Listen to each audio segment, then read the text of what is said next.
welcome to Peep Live, episode number 11. My name's James Watling. We are coming to you live from the centre of Newcastle. Thank you for joining us once again on your premier combat and lifestyle sports YouTube channel. As I said, my name is James Watling. I run a brand and, let's say, training ethos called Team Alpha, which is involving nutrition, supplementation, strength and conditioning, and martial arts as a former professional fighter. You can find me predominantly on Instagram on Team Alpha 1424 and on Twitter at WatlingHot. And you can also find my page, Team Alpha, on Facebook. I'm currently based at the Elite Fitness Gym in Alnwick, and I'm sure you can find them too on Facebook at Elite Fitness Gym.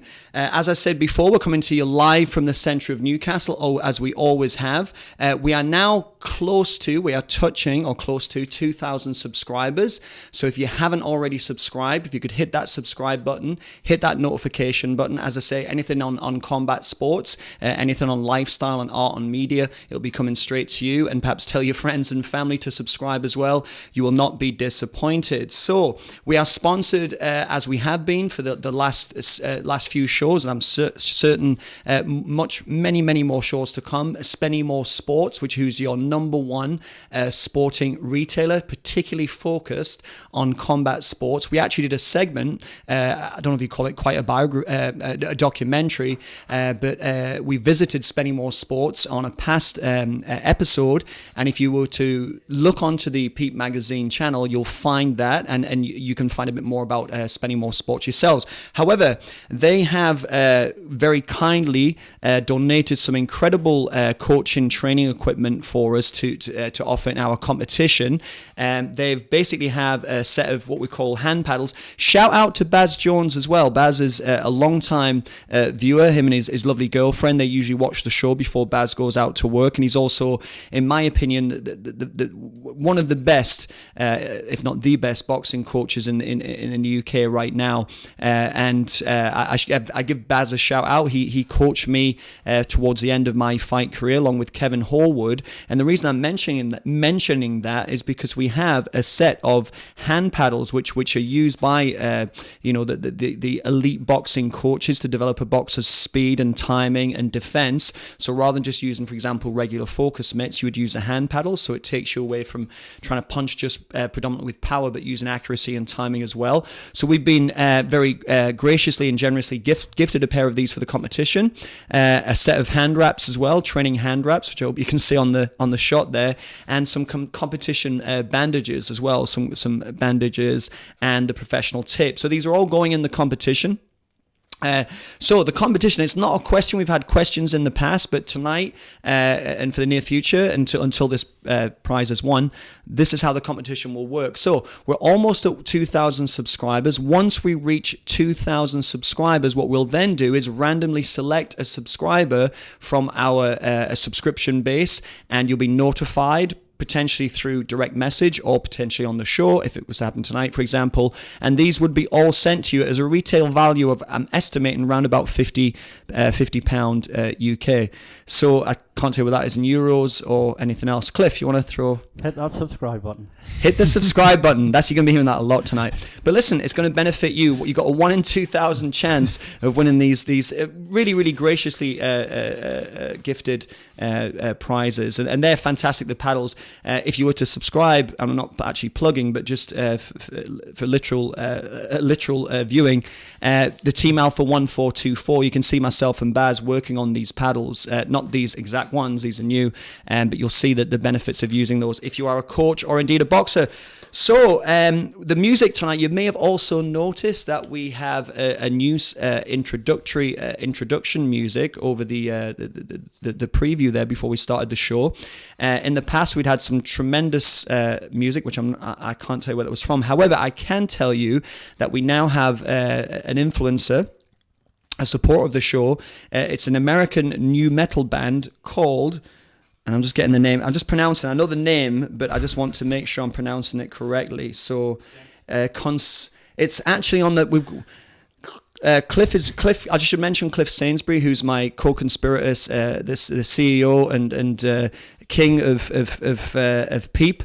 And what he's got, he's just pointed to this board. He's very cleverly put up a board with some of the key points of tonight's show. So he called that I think he briefed it as something called the activation board. In actual fact, in film they have what they call I think they're called idiot cards, and essentially they're just idiot cards. So I'm just gonna. I didn't really want to say that. Well, I'm going to turn to the left and I'm going to look to. If anybody's seen Rocky, or was it Rocky 2 when he gets the idiot when he's what's that men fragrance he's promoting? It's what was it again? When I wake up in the When I wake up in the morning and want to smell my best. It's the name of it. That's it. If any viewers write in, comment what the name of the men's fragrance that Rocky is. That could have been Cliff.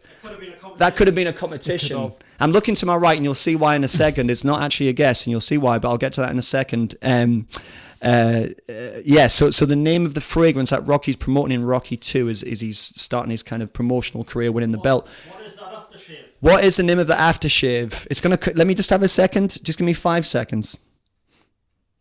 Oh, it'll come to me. So, going back... We like to veer off in this show. So coming back to the name of the new metal band, it's Consinity.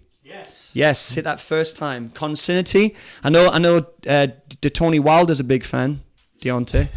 Consinity. So they're a partner, so to speak, an influencer, and a supporter of the show.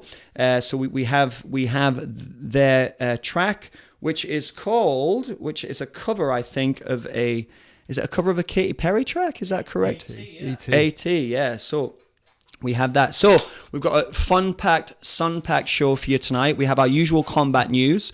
We have our usual Peep XS, which I will tell you a little bit about in a second.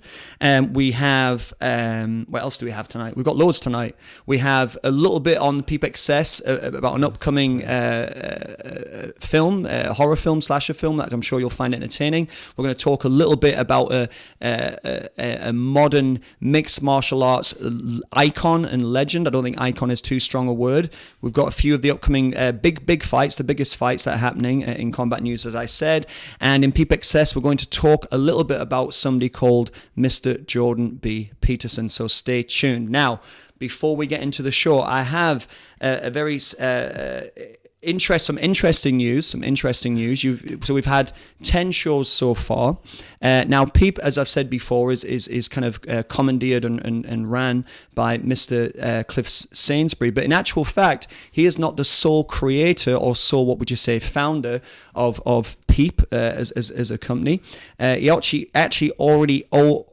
actually also had a partner in that. They actually founded the company together. They'd done a lot of work together. And this gentleman who's sitting on my right, he'd actually gone off to kind of follow his own career, which obviously we'll tell you about, and then came back into the fold. And it's also interesting because as well as coming on tonight as a guest, he's actually going to be on live shows as a co-host, and also be covering some outdoor news similar to what I've done in the past with Syntax. So I'm very happy, not we, but me personally, very happy. He's a great guy. I've met him a couple of times, and when Cliff had talked to me and asked me what I thought of this, and I said that's a great idea. But my first concern is he going to be a nice guy? Am I going to get on? And I can happy to say that I do. So I'd now like to introduce you to my good friend Scott, who's going to introduce himself. Scott, thanks for being here. That's all right. Thank you, James. Yeah. Hello everyone. And as James said.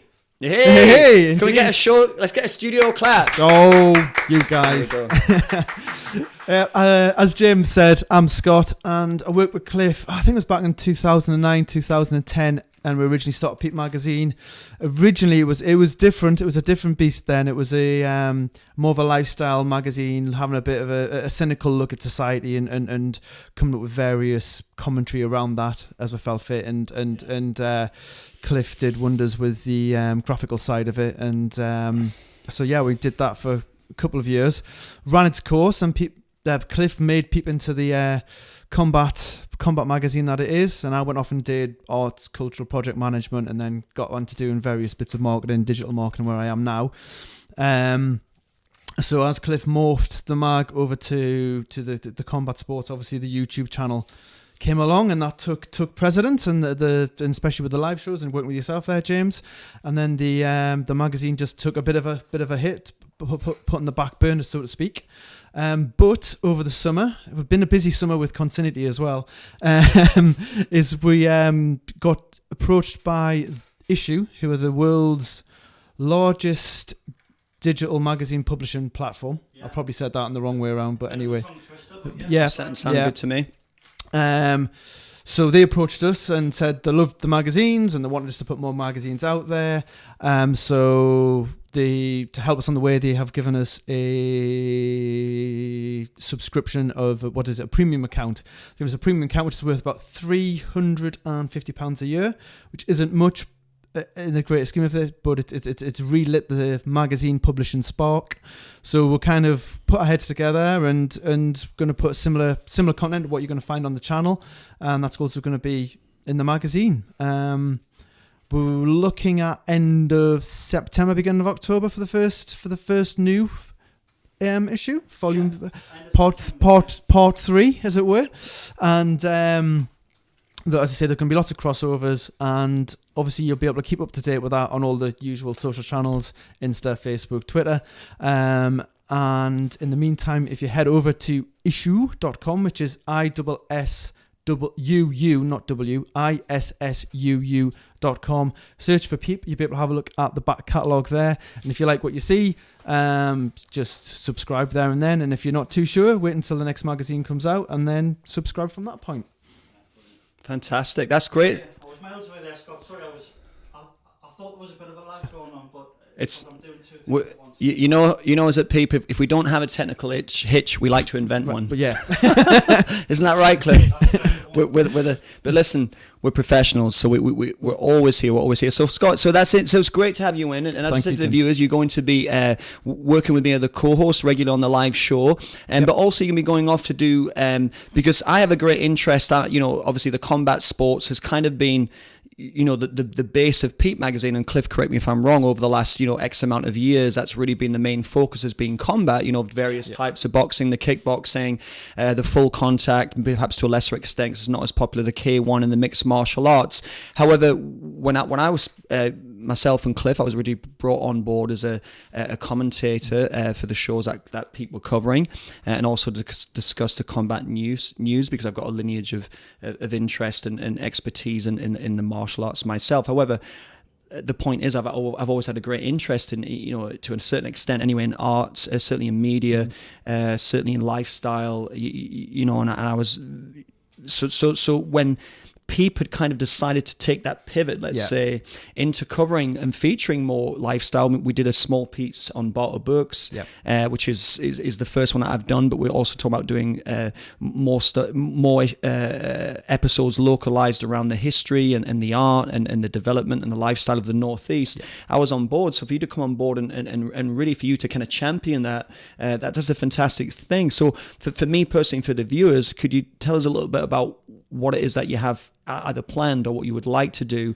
not just in the studio with myself, but also some other stuff of going out onto the field and yeah, I think the first thing we're going to be looking at is talking to various small local independent businesses and talking to their founders and working out, talk to them about how they started and how they want to move forward, what their influence is, and just kind of get a bit of a basis to help other young entrepreneurs that can tap into that resource to a certain extent and just get some good information from other local businesses who are doing it, be it from a small startup to a local bar chain or whatever it may be. There's quite a lot of people out there within the region that we can tap into. And I think it's interesting because once again, if you were to look onto the Peep channel, Blood Boys.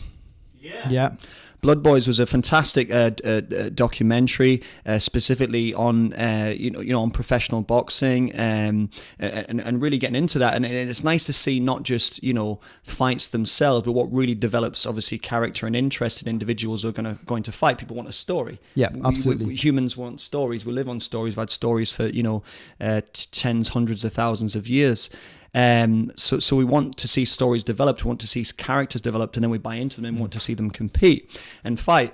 So even though Peep hasn't just, the point I'm coming to is, even though Peep hasn't just been about filming and producing and then showing fights, for want of a better word, but also getting behind the scenes and seeing the people themselves. What's really interesting now is we're opening up to other areas as well. And what my point is that people don't just want to see, inside a studio. They don't want to see just inside a fighting arena. They want to go out into the streets and speak to people and see how things are developing out in the quote unquote real world, No, absolutely. And that's kind of as I say, we've got various steps that we're going to follow. And that's kind of the first one we want to do. Yeah. And then we'll be looking at putting more content out on a regular basis. That'll be, it'll be a variety of stuff. Obviously there'll be some combat stuff within there as well. Yeah. But as you say, looking at that lifestyle, looking at art, looking at local businesses, etc., and just developing the content on the channel. If there's any businesses out there. Yeah. If any business want to get in touch, you want a shout on Peep, you're very welcome to do so. Something I've mentioned this a few times, but I'd really like to do. We're going to do a future piece on the Tyne side cinema, which I think would be very interesting. Which is a kind of an old school cinema located right in the centre of Newcastle. It's a lovely building. They've got a lot of history there. There's they have actually as part of, what would you say, kind of. Just I don't know, for reference, or almost like antique, bits of filming equipment and sound equipment that you can see. There has to be people there who have a lot of knowledge about that, and we would like to tap into that. But what's also interesting is that, I'm a big fan of films, and I love going to cinemas. We're going to give you a plug, Odeon, View, Cineworld, etc. But what I really love about Tyneside cinema is, it's very kind of, it's very personal. It's not just, hundreds and hundreds of seats. It's, it could be 10, 20, 30, 40, 50 seats, a small, small viewing studios, and also the selection of film that they have. It's not just a big current blockbusters, which they do have, but also it's the older films, the classic films. It's foreign cinema that you don't often get. I remember going to see Dark Water, which was remade. Hollywood had made that into into their version of it, but it was a Japanese original. And a lot of those films don't come out. So also myself and my daughter, I've got 3 children, 2 daughters, and my youngest daughter is a big fan, and my oldest daughter as well, because before she kind of grew out with it, was a big fan of Studio Ghibli. Yeah. I don't know if you, of course. And we went to go see The Red Turtle when that was released. That was something we went to go see there. So, so it's a great location. I think they've got a great restaurant there as well. And that'd be a nice, something that we'd like to cover in the future. Brilliant. Right. Do you have any more points to put out? Because you're going to help me. You're staying with me tonight. Yeah, I'm staying with you, yeah. That's why I got lost, because you don't know about the exploding chair, do you, Scott? Have we told you about the exploding chair? No, you haven't. We've got, you can't see the viewers, but we've got new chairs now. That's just for guests. Is that just for guests? But so the guests, future guests, if you don't get disappointed, because we still have the exploding chair, and that will be coming out, for future guests to pick and choose, because one chair just falls to bits as you sit on it. The exploding chair for guests.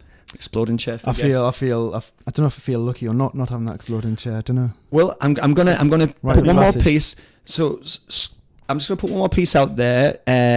Just speaking of future guests, I think we have a viewer tonight, Tyrone Elliott, and his beautiful girlfriend. They're watching tonight. Tyrone Elliott is just recently been promoted to a black belt in Gracie Jiu-Jitsu, which is a long-time practitioner. His father, David Elliott, Speedy Elliott, is I believe a third-degree black belt in Brazilian Jiu-Jitsu. In my opinion, one of the greatest Jiu-Jitsu practitioners in the UK right now. I'm my first Jiu-Jitsu coach, and now I'm coaching with Tyrone. So I just wanted to give him a shout out. If you are watching tonight, make sure you subscribe, tell your family to subscribe, and press the notification button, and I'll see you on the mats or on the surf soon. So, Scott, I'm going to move on to combat news. Yeah, just soon, before you do that, please, Mm-hmm. If you obviously keep your comments, questions, whatever you want to say, come through. Obviously, do that via Twitter at Peep Magazine, and also you can tap into the live feed on YouTube.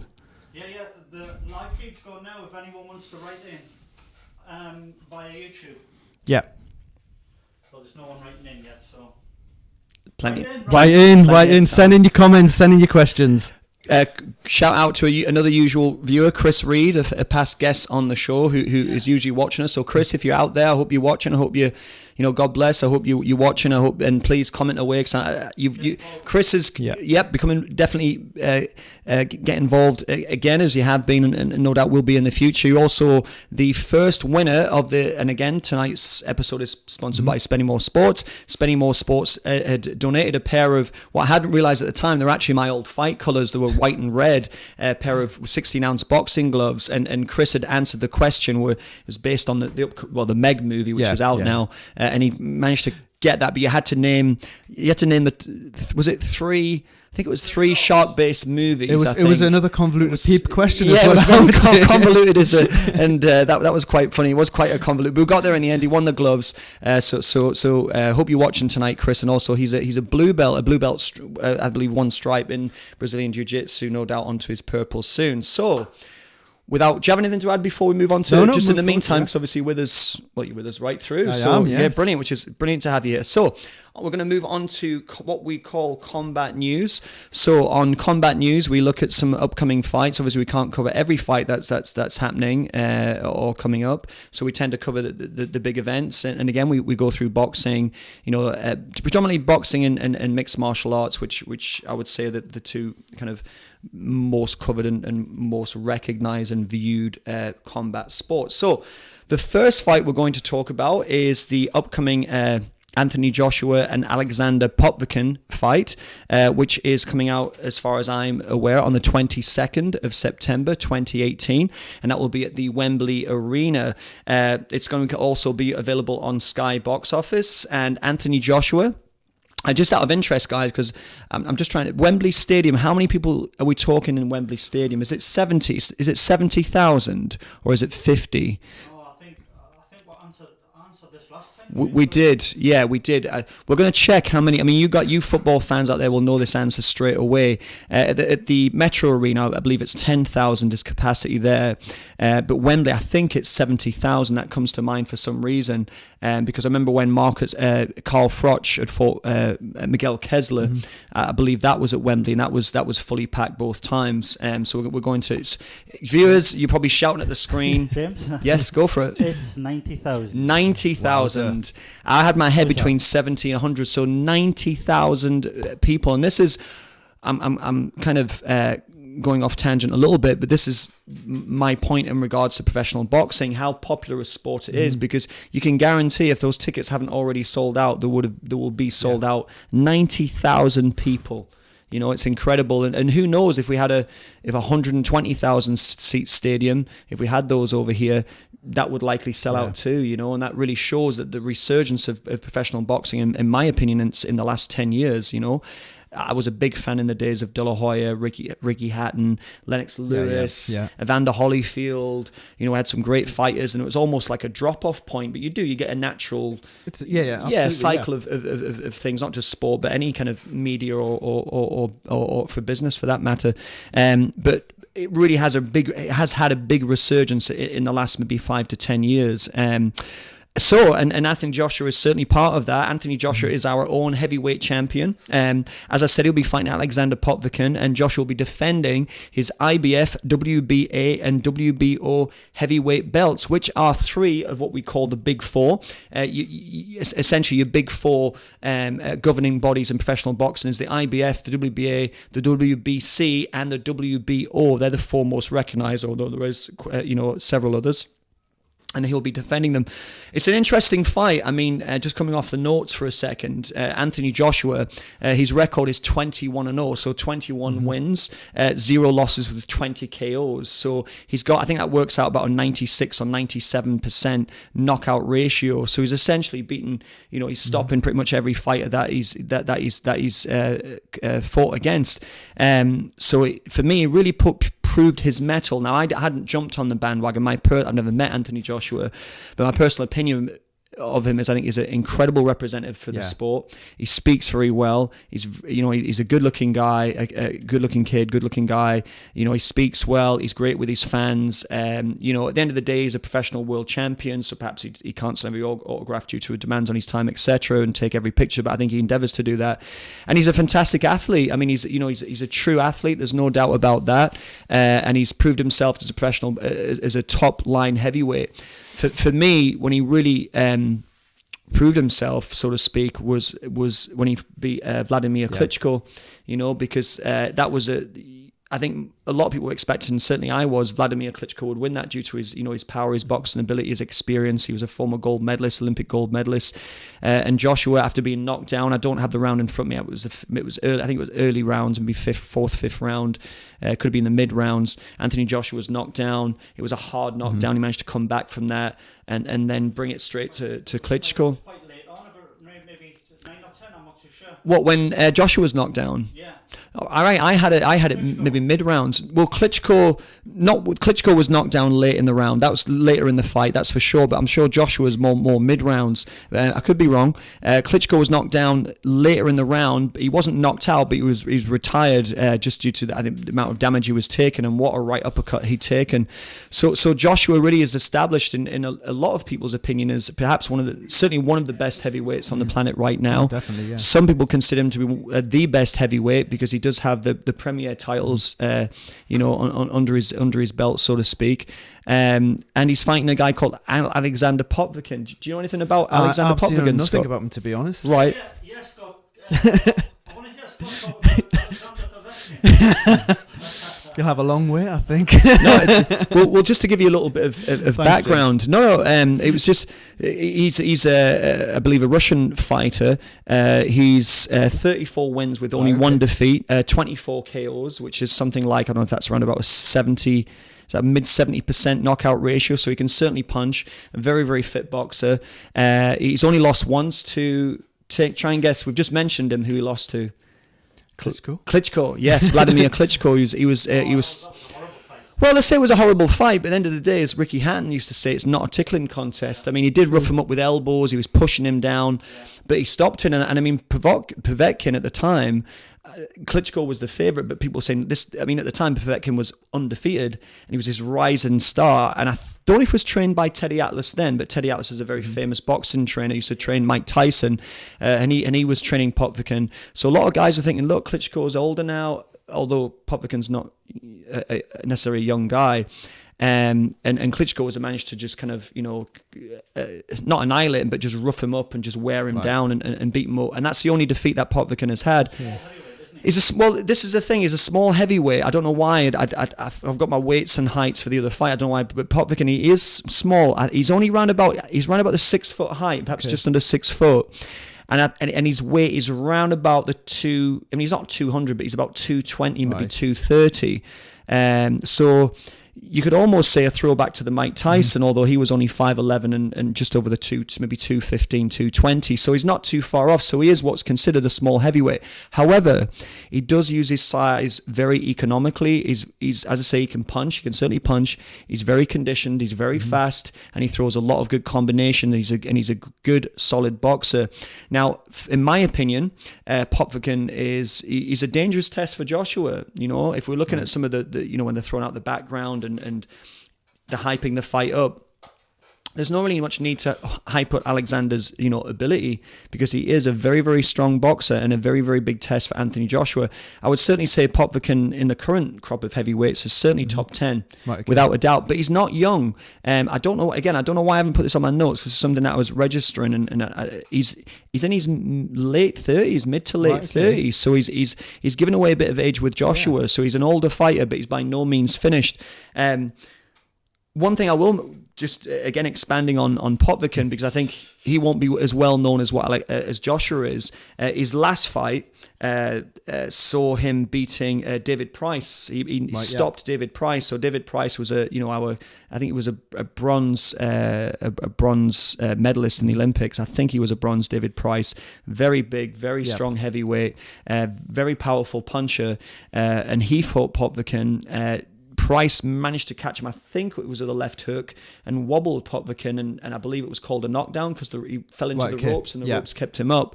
But Povetkin came back, and I think it was the 5th round because they were both tiring in the early rounds because it expended so much energy. And I think it was perhaps a right hand that Povetkin had thrown at Price, and he'd hit him so cleanly on the temple. I think it was a left hook that it just almost just turned his lights off, but he stood up. So his hands dropped by his side. David Price's hands dropped by his side. As it did that, Povetkin stepped forward and then caught him with either the right hand or the left hook, and it was like the strings had been cut. I mean, there's worries about David Price's health. Right. So, that was Povetkin's, I believe, his last fight was to wipe out, a big, strong heavyweight. David Price had suffered with defeats, I think, through Tony Thompson. So he wasn't, necessarily a world class, but a strong heavyweight. And Povetkin, it was a horrible stoppage. Just before I put it over to you to just get your opinion on Anthony Joshua, remember in Joshua's last fight, he fought Parker. I believe it was it David Parker? Joseph Parker, Joseph Parker, who fought to a 12-round decision win. So it's interesting that we've got Povetkin and Joshua coming together on this kind of this matchup. What's your opinion? And I'm not trying to put you on the spot because put us on the spot now. I know you don't follow combat sports, but what's your feelings on Joshua? Because you have obviously watched a little bit of him and. But it's kind of like that. But I'm not going to go on that. I don't have that knowledge, man. No. It's just a general. I mean, did you have an idea of who you thought was the favourite for this? I mean, have you seen any of just Joshua in general as a boxer? I mean, do you buy into that he's the real deal? No, I think he's done that. I think that perspective. Definitely, I think, and he has proved himself, and especially considering how short time he's really been boxing. Yes, very true. And it's I think he's the homeboy favourite as well, which hopefully will work in his favour. But there again depends how the psychology works on it. Yeah, absolutely. Could go the other way. Absolutely. Pressure. Yeah. But obviously I don't know anything about is it Povetkin? Yeah. Povetkin? He's not very well known. Not everybody does unless you follow the sport closely. And it's just I think it might be that they've underestimated not Joshua's team, but the public may underestimate Povetkin, although.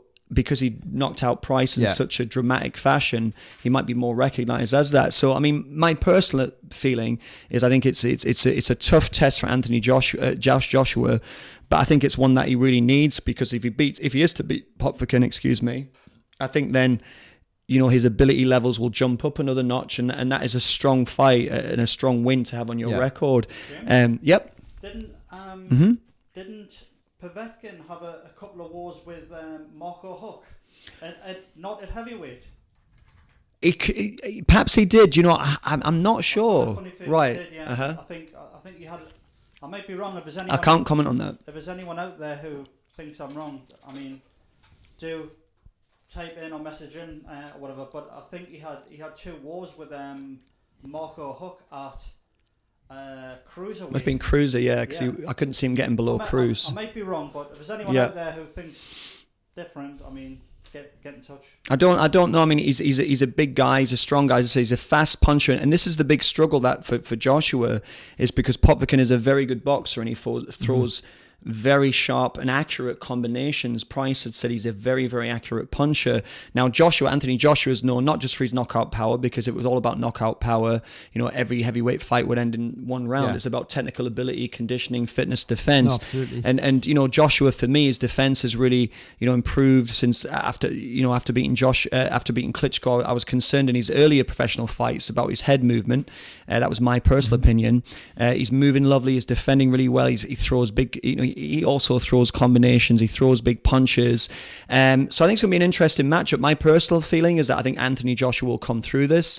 I think Anthony Joshua will come through, and I predict him to beat Alexander Povetkin over 12 rounds. So moving on to our next little bit, and any tidbits of information or any opinions, or if you want to predict the fight yourself, please message. We're live chat right now. You can message us through Twitter. And you can also comment on the YouTube. You'd be very welcome. We'd love to hear your opinions on the upcoming Anthony Joshua Alexander Povetkin fight. So moving on to the next big fight we are going to cover. It is, yes, it's on. Tyson Fury versus Deontay Wilder. Did you get that right, James? Yeah, we got it. Yeah, it's a man from Deontay. The big one has happened. So this reminds me a little bit for those old timers out there. Michael Grant versus Lennox Lewis, which I think happened in the mid '90s. Michael Grant, a big 6'7", Right. really heavily muscled, big heavyweight against Lennox Lewis, who was 6'5", another big heavy, like the battle of the giants. And it seems to be kind of another battle of the giants. You've got Tyson Fury, who's 6'8", I believe, about 18 and a half, 19 stone. You've got Deontay Wilder, 6'7", not as heavy, around about 230. So it's going to be an interesting match. This is a fight that we've been kind of waiting for. Tyson Fury returned to the ring after a 2-year absence, or I think just over a 2-year, or just under a 2-year absence, after defeating Vladimir Klitschko over 12 rounds. Incredible display of boxing, in my opinion. He then retired due to issues with mental health and potentially to do with performance-enhancing drugs, although I don't have the full story on that. So Tyson Fury had to relinquish his belts and retire from the sport. I'm personally a huge fan of Tyson Fury. The show, we've talked about Tyson Fury a lot, so he decided to come back.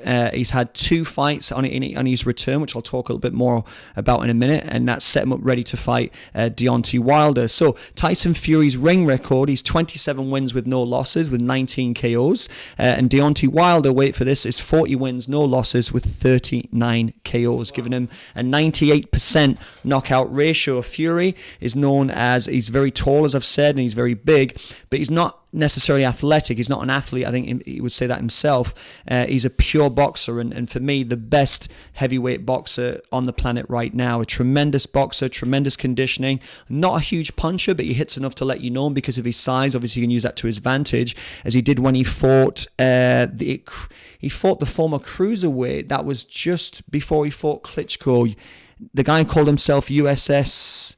What was he called? He's Cunningham. That was it. Steve Cunningham. Was it Steve Cunningham?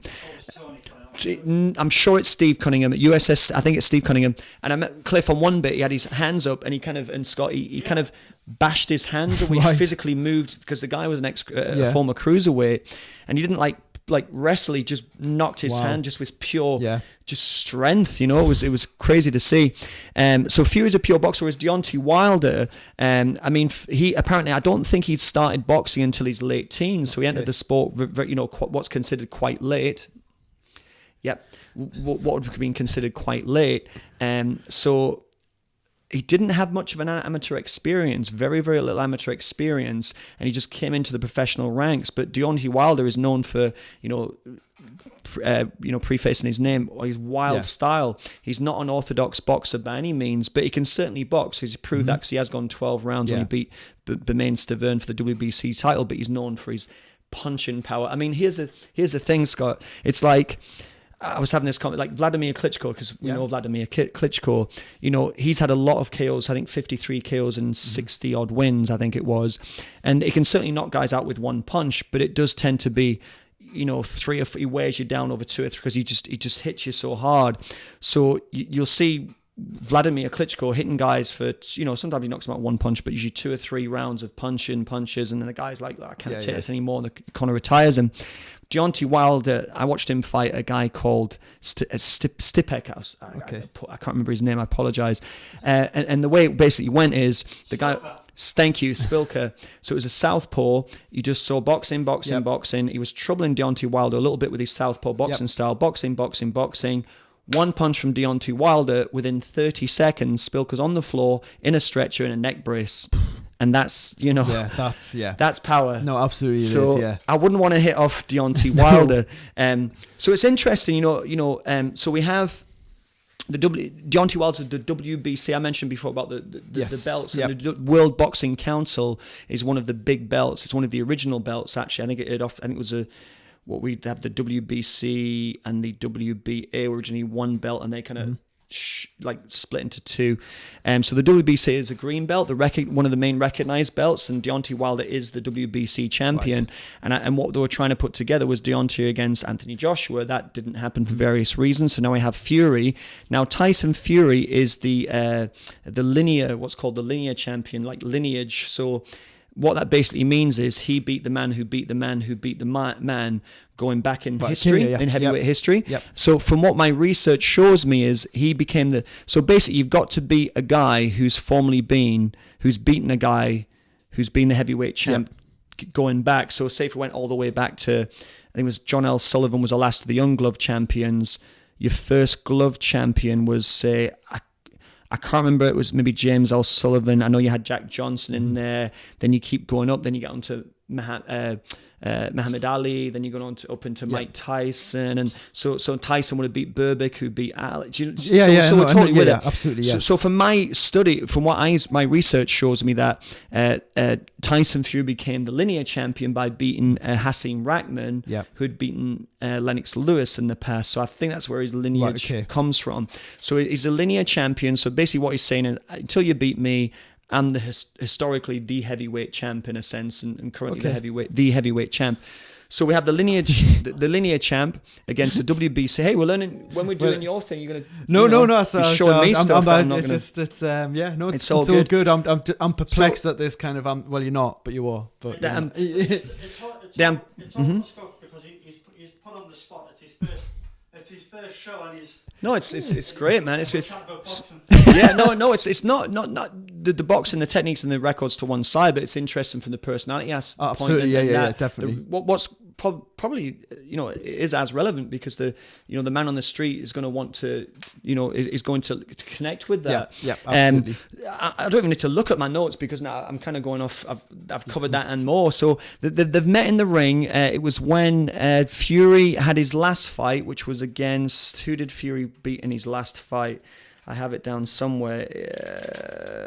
Who did he fight? I look really unprofessional. Look at my notes. However, after Fury had won his last, it was his second comeback fight. Deontay Wilder got into the boxing ring and had a bit of an exchange of words, a little bit of a push. But you can see they've got a lot of underlying respect for each other in actual fact, because Fury made a point of kind of grabbing Deontay Wilder's hand, and Deontay Wilder kissed his hand, and I mean, like in a mark of respect for each other. Yes. So they're absolutely both on the same page. So, for me personally, this is a bigger fight than Joshua versus Povetkin, because you've got this, the two big heavyweights who I believe to be the best heavyweight on the planet right now in Tyson Fury against Deontay Wilder. I'm a huge fan of as well. So you've got the pure boxer, in a sense, Tyson Fury against the banger, and obviously there's crossover. So it's going to be an interesting match. I mean, again, not a boxing question, so to speak, but what do you think about boxer versus puncher, essentially? I mean, have you seen any of Deontay Wilder's? No, I haven't. No. Have you ever seen? Mm-hmm. He doesn't watch any boxing. That's fine. No, but you haven't understood. Or Fury? Have you seen any of? I haven't. No. No, that's fine. So what? Even know the guys you're talking that's fine. So what do you think? A boxer against a hard puncher against a boxer? Who would you pick to? He doesn't know. I'm not asking if he knows. I'm asking what he thinks. I just think it's the. Well, he's a good. I would say the boxer personally. I would just agree with the skill required and techniques and so forth and so on. Yeah. From 1874 and the British Heavyweight World Championship. Can you describe? I'm joking. Oh, that was my favourite. We're having a bit of fun with Scott. It's all good. No, legitimately, it's interesting you say that, because it is very much a skill based, like anything, isn't it? You could have all the power, all the finances, but if you don't have the wisdom or the skill or the knowledge, it's not going to count for anything, really, is it? No, I absolutely agree. Yeah, It's interesting. So my prediction for that personally, Fury against Wilder, I pick. Here's the big thing. It's like most people are saying as soon as Wilder lands, he's going to hurt Fury. Now, we talked about Klitschko, because I'm referencing because Klitschko, but it was perhaps the same thing when Klitschko fought Fury, that as soon as Klitschko lands, he's going to, and he didn't really land, and that's the thing. You've got to land, otherwise the power doesn't mean a thing. So for me personally, I think Fury's going to outbox Wilder. I'm a big fan of Deontay Wilder over 12 rounds, and I think then it'll be look for Fury to beat to meet Joshua, and then we'll have like the big heavyweight showdown. And personally, I think I think Fury would beat Joshua as well. So it's interesting. No, it is interesting. No, it is interesting. We'll see what happens on that. So we're going to move on to. So that's the end of combat news. I'm just going to very briefly mention, simply because we're moving off combat news, a little bit on the UFC. So we have an upcoming heavyweight title defense. We have Daniel Cormier, who's the current UFC heavyweight and also the former light heavyweight UFC champ, whose style is predominantly kickboxing and wrestling. Daniel Cormier, who I think is a fantastic athlete, a fantastic person as well. He's a lovely gentleman. I've not met him, but from what I've seen him on the behind the scenes and the UFC Embedded, where you get to see a little bit more about the fighters. He has a record of 21 wins, 1 loss, 1 draw, 21 wins, 1 loss, 1 draw with 10 KOs. I'll rephrase that: 21 wins, 1 loss, and 1 no contest, with 10 KOs. And what I count in mixed martial arts as KOs are submission wins or actual knockouts, without having to break it down too much.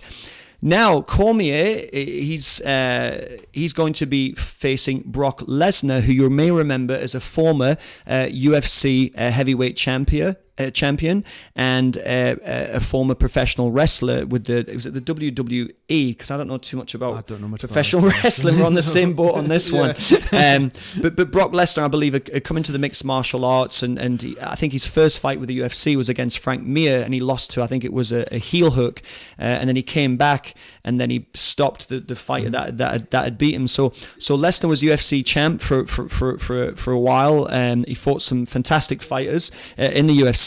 And defeated them, Randy Couture being one of them, legend Randy Couture. And Lesnar's a big heavyweight. I mean, he's 6'3", which isn't that tall, although it's reasonably tall, but he's nearly 290 pounds. So that's about 20 stone, I think. But he's not like ripped, but he's like solid and big, solid, strong. And apparently his hands are like those paddles, like Scott. He's got like paddles for hands. So he's a big guy, but he is a legitimate athlete. He was a former multi-title or what would you say, amateur wrestler. Okay, yeah. So like a multi-title winner, state champion, very decorated amateur wrestler, and a very respected amateur wrestler, which then he brought into his into the UFC. He did lose to several big strikers whose names escape me. I have them on my notes, I'm sure. And he retired. He had issues with his stomach. He had health issues, and he came back. So from what had happened, Daniel Cormier is only 5'11", but he's 246 pounds, so he's quite big, but he's got quite, if you look at Daniel Cormier, honestly, if you get a chance and Google Daniel Cormier, I mean, when he talks, he's just a lovely guy. He's such a nice guy, so softly spoken. Does he work for you, Fox Sports? I believe he does work. Does he do I think he does commentary, because he's well spoken. He's an intelligent guy. But when you look at him, he doesn't look like an athlete. He's a little like rotund and little, but he's one of the most dangerous men on the planet. You know, it's like this guy. He's not ripped. He's not. And he's just a lovely guy. But he's now the legitimate. He beat is it Stipek that he beat for the UFC heavyweight title? Stipe, who was considered like the danger man, and Cormier, he knocked him out. He blew him out. So he's a multi-weight champion. Wow. So they're setting up a fight between Lesnar and Cormier. When Cormier had won against Stipe, Lesnar came into the ring and they started pushing each other. Now, but when you see them, it's like it's like what is it? The giant and. What was a biblical story with David and Goliath? Thank you, David and Goliath. That's what it was like, and it's an interesting fight. So that's coming up. The date of that, I'm sure I have in my notes here. We have that somewhere. Where are we? I don't have the date of it. I do apologize. I thought I had that. So that's an interesting upcoming iconic UFC heavyweight event that's coming up. I think most people I think people who aren't really as involved in the sport would probably pick Lesner due to his size and strength. But I think the more knowledgeable, if I can say that, martial artists would potentially pick. I would pick Daniel Cormier due to his ability, his lineage, his experience. But it'll be an interesting fight, and I think that's going to get the viewers to tune in. I do apologise that I don't have the date for that. We'll Google that and we'll give you that, guys. So we'll give you that date before we shut down here. I'm sure I'd made a note of that. That'd be brilliant. Yeah, if we can find it out, guys, that would be fantastic. So just last little bit on combat news, before we're going to move into our talk a little bit more with Scott on the digital magazine. We're going to have a crossover content which I'm going to cover. Dana White. So it's interesting here. Dana White, we're going to talk a little about him. He still owns 9% ownership of Zuffa Sports, which is basically the UFC, which is it's an entity or part of the Ferretti brothers, who created their own brand to manage the UFC. Sorry, Fertitta brothers. I actually watched an interview with Dana White and Anthony Robbins. Anthony Robbins, yeah. Yeah, it's a great interview. Yeah. Anthony Robbins is the world's greatest life coach, I would have to say. Motivational speaker. The gym, his house. No, the interview was Anthony Robbins, because once a year he does these like 7-day seminars. Stage, wasn't it? Yeah. He was on stage, and he had another guest. I didn't say who his other guest was, but he had to pull out last minute due to problems with his company. And Dana White stepped in last minute. It was a really interesting interview, and he was asking Dana White, about his history of the UFC, about his personal history. And to be honest, it really endeared me to Dana White. I never disliked Dana White, but it was kind of endearing, and the way he was. I didn't realize he had a bit of a lisp as well, and that kind of endeared me more to him. And because he's purported to be this kind of cocky, kind of media kind of, and he's just obviously a very switched on guy. And do you know how I know that? Because we don't really have the time to go through his whole history. So I do recommend that if you YouTube, Anthony Robbins, Dana White. And I'm sure that'll be the first pick. So it's an on-stage interview with Anthony Robbins interviewing Dana White. Tells you all about his history, all about the UFC. But the reason that I know he's a genius and he's a damn hard worker is that he bought the UFC for $4 million when it was struggling. Because do you know anything about originally what the UFC? It was just style against style. Right. Okay. Yeah. So originally with the UFC, it was kind of, excuse me, I think it was it the 90s. Late 90s when the UFC came out, or early 2000s. I think it was perhaps mid 90s. And you get karate versus kung fu, wrestling versus boxing, literally ninja versus, do you know what I mean? Samurai. Absolutely, yes. So that's how it kind of started off. And it built a lot of kind of, had a wide fan base, but it was a little bit, what would you say? It wasn't really, the general public hadn't cottoned on, let's say, or hadn't really connected to it. So it was the fan base was kind of a niche fan base, I suppose. And I'm not sure if that's a word I'm looking for. So, but it had to evolve because it was being banned in state after state. Right, okay. You could elbow, you could, other than eye gouging and fish hooking, you could do. Go for it, Cliff. Have you? Yeah, in the mic, yeah. I think Jim's has probably seen this one.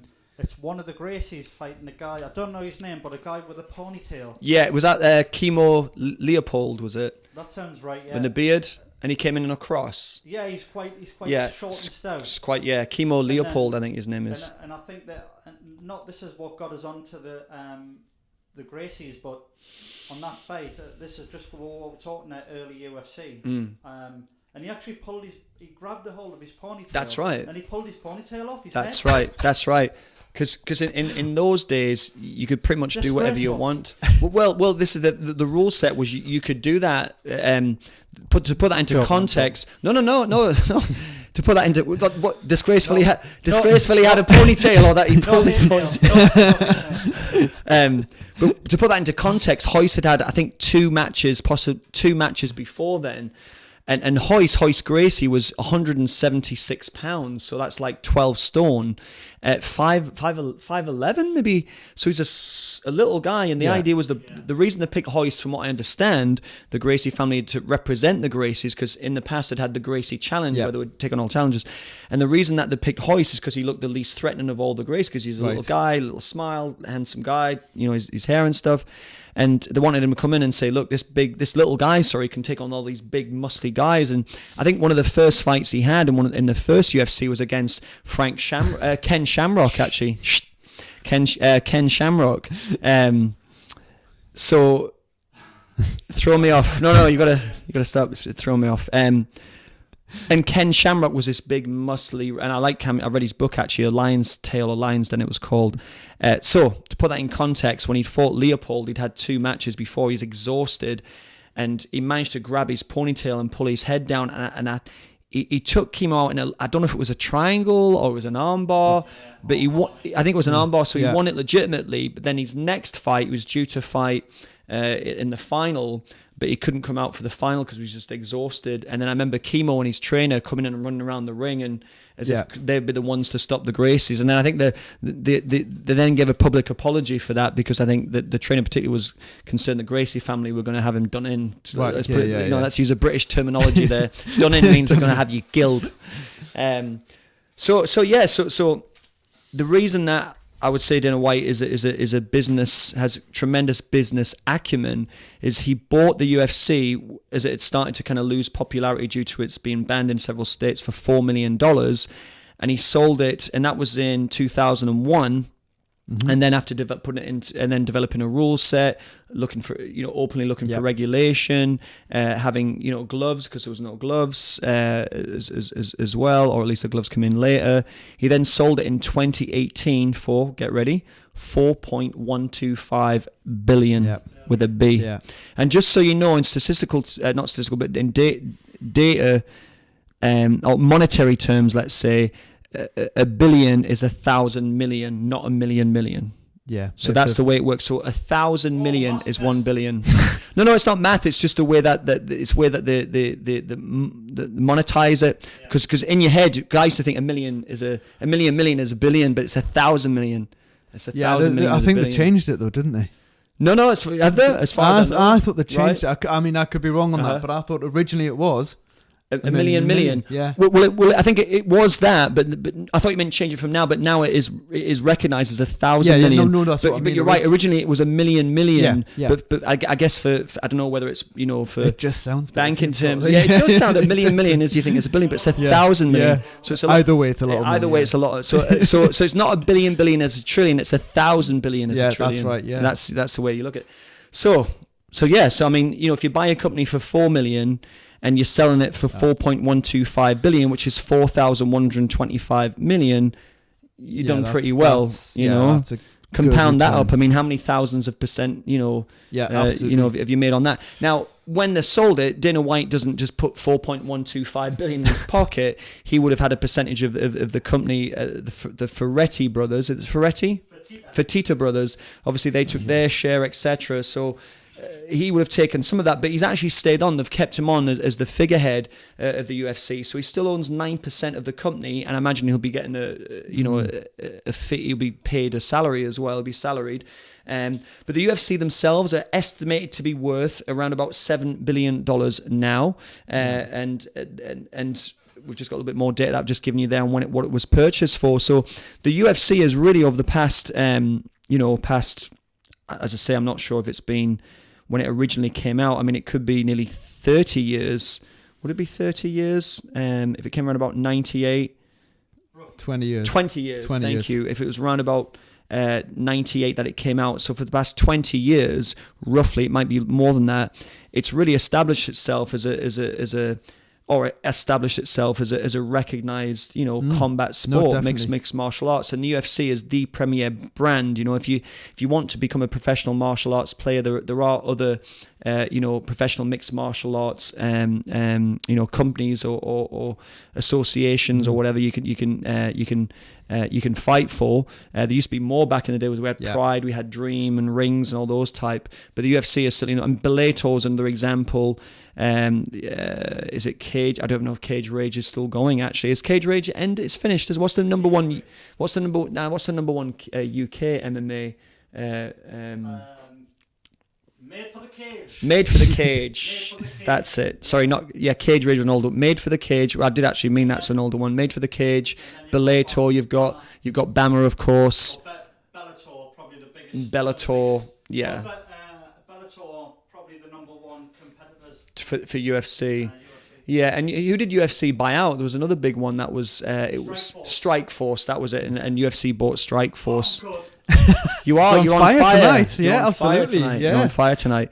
So it's interesting. I think for me personally, the UFC, I did say from day one, from what I'd seen, that it would never overtake professional boxing.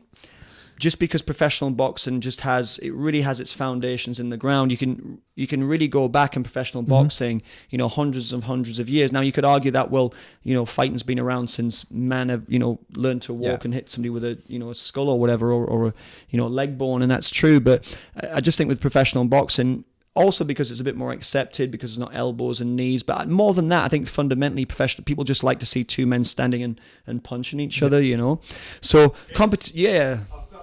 we got. Please tell me we've got a viewer question or comment. We've got a couple of viewers, but I'm gonna say something. I'm wondering if you're gonna get it. Yep. In the morning, I splash it on, and it surrounds my face. Class. Beast after shave will turn the woman into beast. If you want to be the king of the beast and smell like a jungle rat. I mean cat. Who's that? That's brilliant. Oh, beast after shave. I didn't do that. Yeah.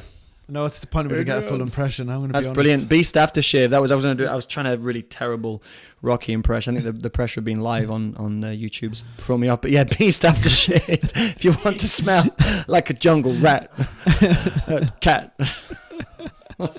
That's great. I love that. Can we talk a little bit more on the digital magazine before we go to our crossover content, please, Scott?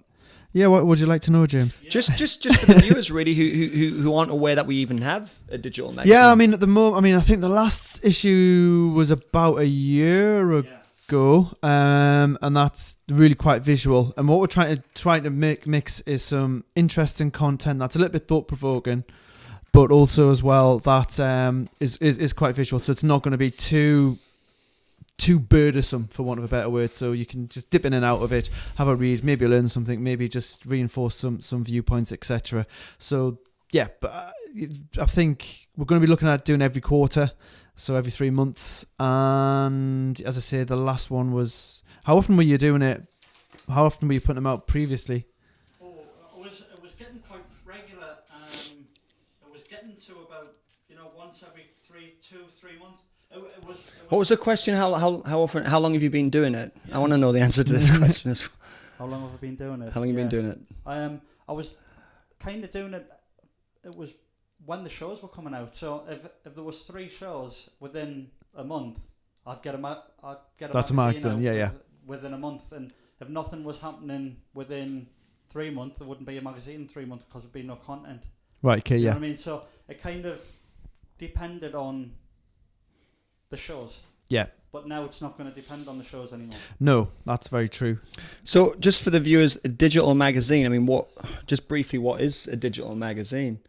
Is the viewer just kind of literally, it's like a book on the iPad, and you would just scroll through?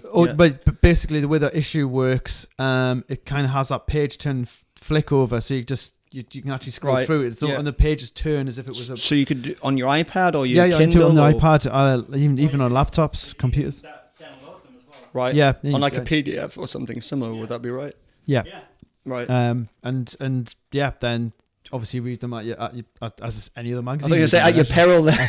well, that's probably more to the point, I think. But yeah, at your leisure. Yeah, that's it. Fantastic. So yeah, I mean, it's obviously, I mean, there's. I'm just thinking now about what I was reading the other day on what the New York Public Library have done on Instagram, and they're putting now books on Instagram to read on Instagram. Really? Yes. How would that work on Instagram? How would you do that? It's in their, I think it's in their stories, but now you can keep the stories longer. So and then they've actually got, you can actually now flick through the pages. So there's X amount of chapters per day coming out of classic novels. So they've just done Alice in Wonderland. Really? Yeah. So you can get that if you just follow the New York Library. New York Public Library, yeah. Right, we're gonna give them a shout out, New York Public Library. If you'd like to subscribe to the New York Public Library on Instagram, and you can read some iconic books on their stories. I'm gonna subscribe to that. NYPL is that NYPL. Yeah. Right. Okay. Well, let's give them a shout out. Actually. But the thing with Issue as well, they've got something called pages. Yes. And mobile pages. And like it's mobile pages, isn't it? It is, yeah. And then pages. Yeah. Or something like that. It's interesting. So it's going to be cool like the next few months. True. Definitely. Good. So that's interesting, people. So that's the other benefit you have of subscribing to Peep is the magazine, the online magazine. Subscription. But just as important, I would argue, as subscription is competition time. I would say so. So once we reach 2,000 subscribers, we are randomly going to pick. We are going to pick randomly pick a subscriber from our subscription base, and they will win 1 set of paddles, 4 sets of gauze, what I call that, gauze bandages, bandage tape. Gonna knock the photograph up as well. So Yep. 1 set of kind of ready to use hand wraps and some pro boxing tape. Hi, Kieran Kane, if you want. And just to show you how you would professionally wrap a boxer's hand, I'm going to ask Scott if he could just wrap my hand with an X3 combat loop. Just kidding. Yeah. Hang on a minute. I'll look for a tutorial on YouTube, shall I? Brilliant stuff. Great stuff, guys. Great stuff. Right. I got excited. I thought it was the YSWRS, but it's not. It's, first of all, the usual slot with Ridley Scott. But it's not. But first we have our crossover content. Now, would this come under the subheading syntax or peep excess, or is it literally just crossover content? Because we are going to discuss an iconic legend of mixed martial arts. We're going to just touch briefly onto a gentleman by the name of Sakuraba. Kazushi Sakuraba is a true MMA legend and icon, best known for his moniker Gracie Hunter. I prefer that than the Gracie Killer. I'm going to refer to him as the Gracie Hunter. He is the second man to defeat a member of the legendary family in ring combat. If you don't mind using the mic for this one, Cliff, but I'm going to throw you a question. Do you know who the first person in martial arts combat was to beat a member of the Gracie family without Googling it? I'll give you a clue. Yeah. He's a predominant let's say jiu-jitsu move is named after him in respect of his win and his martial art ability. Shall I tell you? Yeah. Right. The first person to defeat a Gracie member was a chap called, and forgive me for butchering his name, Mashiko Kimura. Mashiko Kimura, who was a legendary judo player, martial artist. He defeated Helio Gracie in 1951 by what I'm going to call, because I'm only years into my jiu-jitsu experience, perhaps 3 years worth of jiu-jitsu training with David Elliott and no gi, and only now I've already started my road to the gi jiu-jitsu, which is kind of a different animal with Tyrone Elliott. Shout out Tyrone Elliott. And it's a type of shoulder lock where essentially, I wouldn't be able to show you, but essentially thankfully. But it's essentially a shoulder lock where obviously with your rotational cuff can only go so far. So if you take it that way, you would call that. So imagine you're laying on the person, but whatever. So this part here is being twisted back. So we call that Americana or a keyhole lock. Whereas if you take it the other direction, so the person's on top of you, so you can get that kind of movement, that's named a Kimura in honor of Mashiko Kimura. As I say, Kimura defeated Helio Gracie in 1951 in a Rio de Janeiro open match. with this lock, with this shoulder lock, and I believe that fight had continued for hours. You know, it was constant. There was no rounds. There was no kind of stop. You know, the judge would come in and you get a standing count. None of that. They would just fight until one man was actually submitted or was knocked out. Although when he put on the Kimura, from what I understand, Helio Gracie hadn't officially tapped. He didn't tap. He just let him break his shoulder, and then the referee had actually stopped it because he couldn't continue. Right. So Sakuraba. So as I say, there's some crossovers between that fight and the first two fights that Sakuraba had with these first two Gracies. That's exactly right, Scott. Yeah. Well, I am writing an article on this. So that's exactly right. That's where we have that little connection there. It's interesting. It's interesting. So Sakuraba holds this distinction, having defeated a member of the Gracie family, the second man in history to defeat a member of the Gracie family. Surely, if you have even the smallest interest in martial arts of any kind, the Gracies are legends in the sport. Predominantly in the Western world, I would argue, due to the UFC victories of Royce Gracie, which we mentioned earlier on, because at the time the Gracie family were rightfully considered the greatest martial artists on the planet, in my opinion, Bruce Lee notwithstanding. I don't want to get too off. You know, it'd be lovely to do a piece on Bruce Lee one day. We'll do it. Yeah, there we go. High five that one, my man. Yeah, because you know, I'm not going to go off key too much, but you know, was he for me? He was a real martial artist. It was a real deal. You know, would he beat him? Would he beat that person? Is he just a film star martial artist? To me, he's a true martial artist, and he changed the martial arts world. And there's people, and again, Cliff, I would love your input as well. That you know. People like Bruce Lee, people like, you know, Muhammad Ali, people like, I don't know, you know, James Dean, Marilyn Monroe, Elvis Presley, you know, these people. Underlips, the ultimate. I love that. That was brilliant. You know, these Stephen King. Yeah, you know, these are legendary figures in sport, in entertainment. They transcend the sport, they transcend their profession. Yeah, you know, and this would be another good one for you know, what characters in film transcend film. You know, Rocky, Rambo, you know, just throw them out, you know, that Rocky, Rambo, Jaws, you know, I mean, they transcend. So for me, Bruce Lee is the main man. So after the shock defeat of Royce Gracie by Sakuraba, because I should then refer back. Sakuraba, just to give you a little bit of not context, but a bit more kind of information on him. So Sakuraba is essentially a mixed martial artist and a pro wrestler. His MMA record is 26 wins, 17 defeats, 1 draw, and 2 no contests, I believe.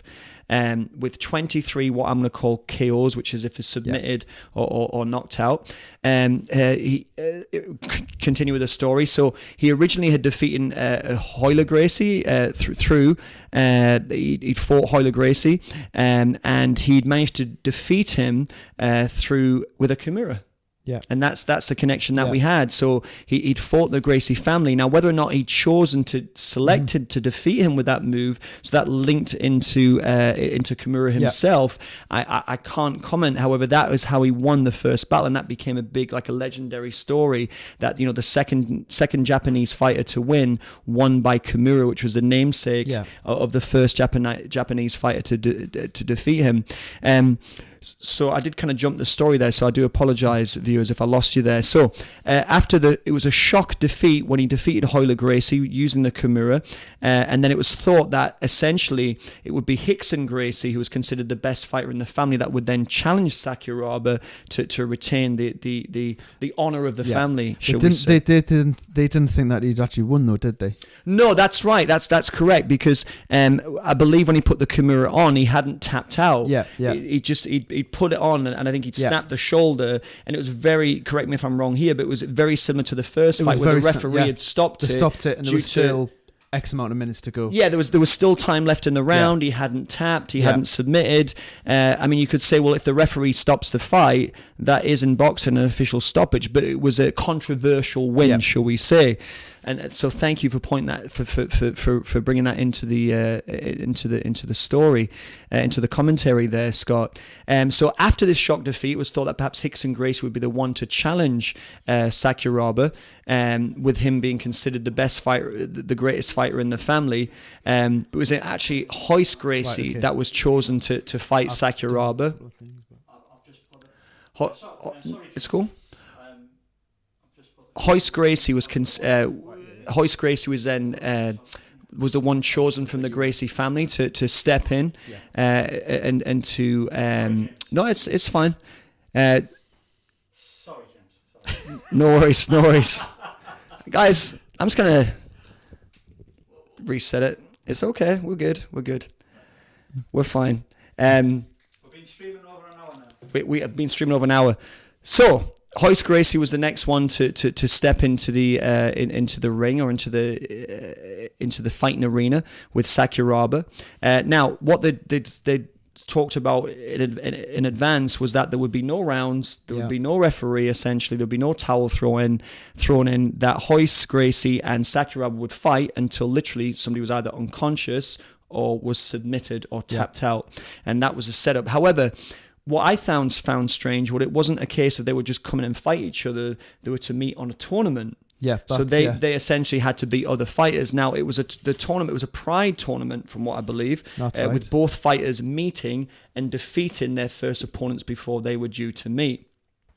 So I'm not going to go too much into the fighters that they'd met and defeated. However, it was, reasonably, I don't want to say easy, but reasonably comfortable wins for the two fighters. They hadn't undergone a lot of damage. They hadn't, so they came into each other pretty fresh. Now, from what I understand, it was agreed that they didn't want the fight to take place with rounds, but it was actually 6 15-minute rounds. Right. Okay. From what I understand, now this is where the confusion, because I was trying to work out whether it was actually 90 minutes of constant battling, or whether it was 6 15-minute rounds. So it's a little bit hazy, the information I've been studying to try and find that. So perhaps you could iron that out when you do your story, because I was struggling to find that out. However, it was either 6 15-minute rounds or a straight 90 minutes that they fought, and it was a. And it's interesting, and before I give away who the victor was, unless you've already Googled it or watched it on YouTube, what interested me, because when I'd seen Sakuraba, heard of Sakuraba, I knew him as a jiu-jitsu or a wrestler. As more of a wrestler and like judo player, not really a jiu-jitsu chap. And I'd seen some footage of him. What I didn't realize is even though he's not known for it, he's an accomplished striker.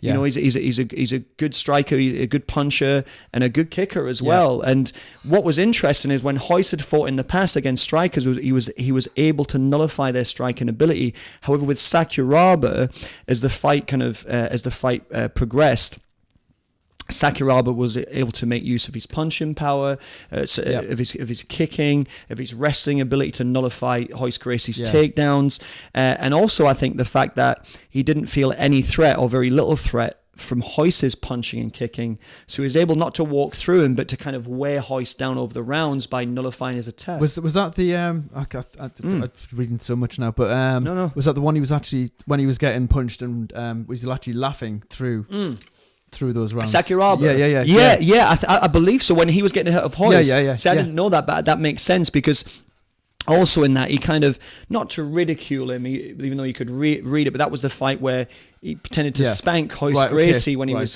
fighting. But that was kind of what Sakuraba was known for, clowning a little bit. So that makes a lot of sense that he was smiling at Royce when he was hitting him, because Royce is not really a striker. It's not. I mean, just because he's light doesn't mean that you can't strike. You don't mean to rhyme that, but if a world champion professional boxer who weighed 9 stone hit an average man, he would literally kill them. Oh no, absolutely, So he was able to wear him down, and with Sakuraba striking with a lot of leg kicks, and it came to the point, from what I understand, that Royce was laying on his back waiting for Sakuraba to try and enter his guard, and Sakuraba would just stand off and just kick him and kick him and kick him. So he really wore Royce down. So after either the end of the 90 minutes or the end of the 6 15-minute round, that Gracie's corner, of which his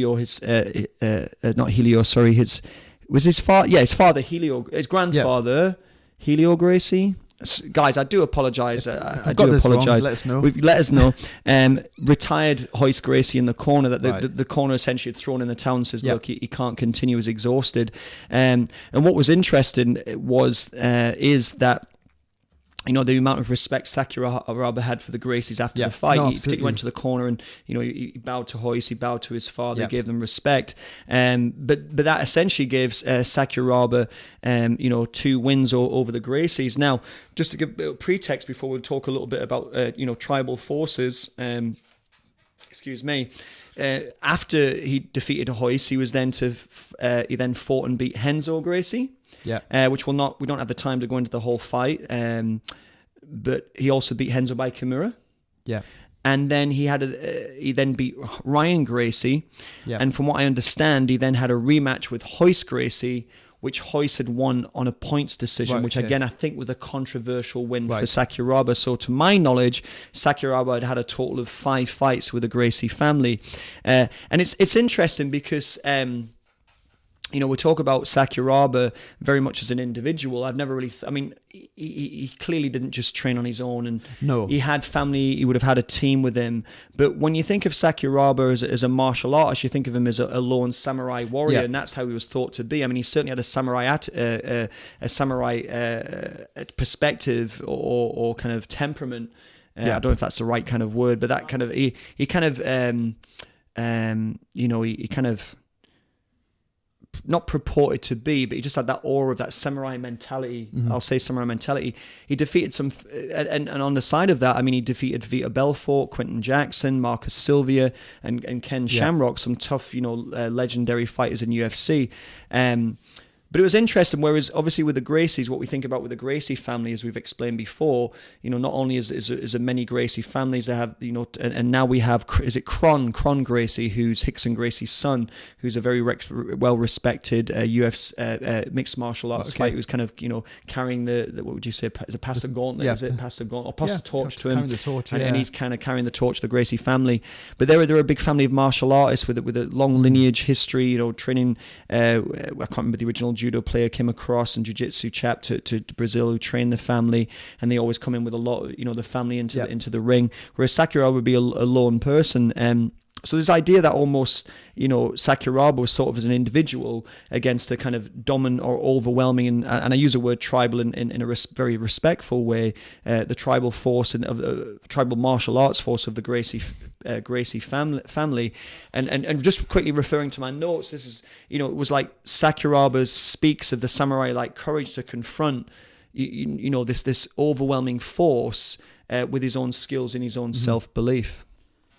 Yeah. I mean, it's kind of the romanticism of Sakuraba, isn't it? Yeah, I like that. Yeah, that's a good word. That's where we got it from. That's why I think, you know, with the idea based on why we're talking about him, it's because he is perceived to be this lone guy, but like lone wolf. But then, yeah, as you look into Scott it, pointed it out, he's got a whole team behind him, which you have to be. Yeah. As James will know, you've got to have a team to win belts. You know what I mean? Absolutely, yeah. But I mean, but I certainly subscribe to this idea that you have to be you are a lone wolf in a sense, you know, because, you know, nobody's saying get up and run. No one's saying get up and get to the gym. You'll have your coaches and your training partners.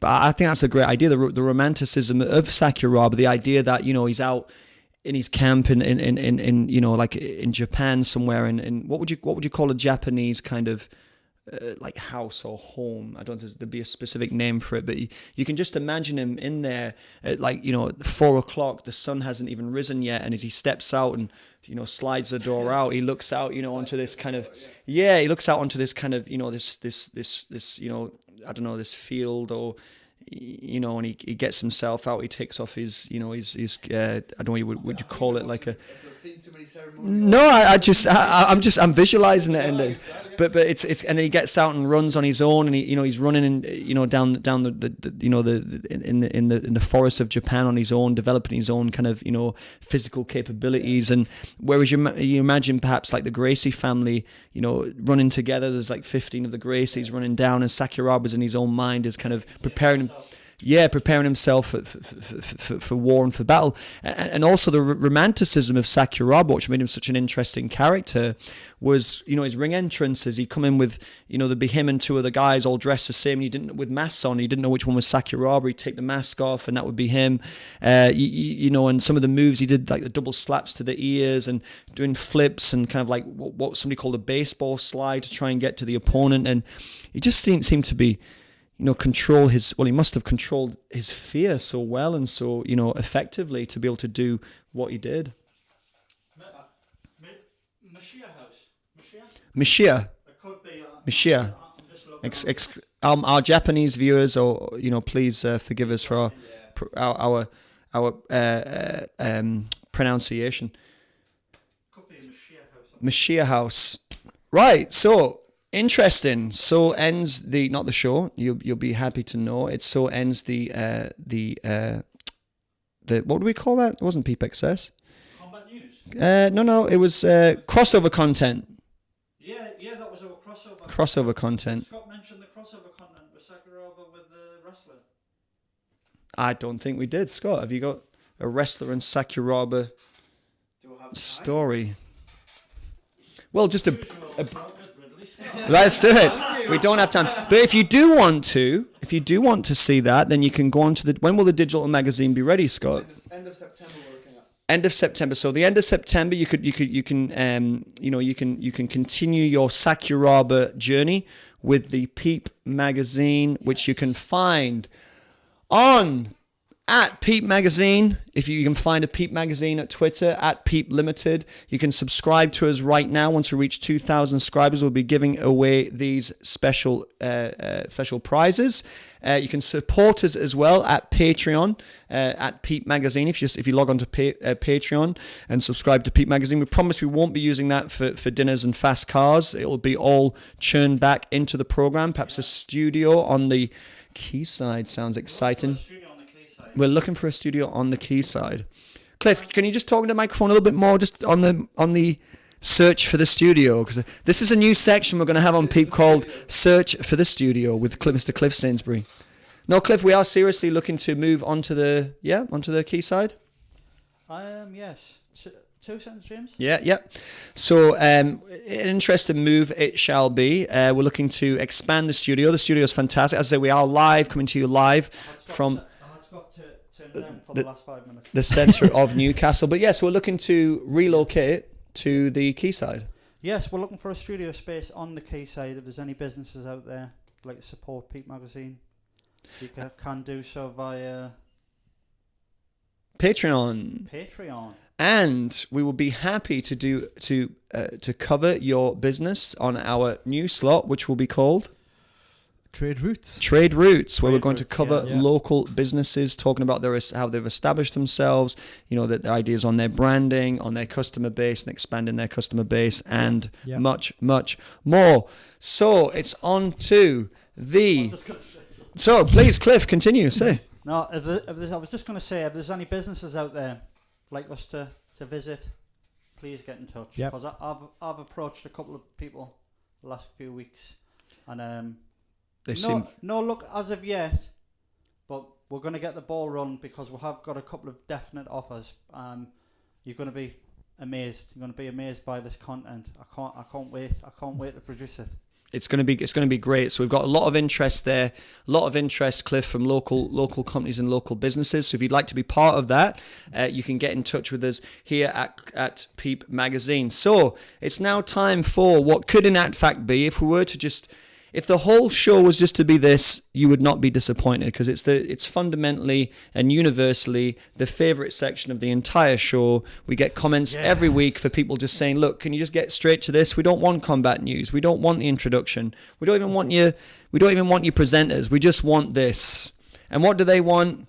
They want the usual slot with Ridley Scott.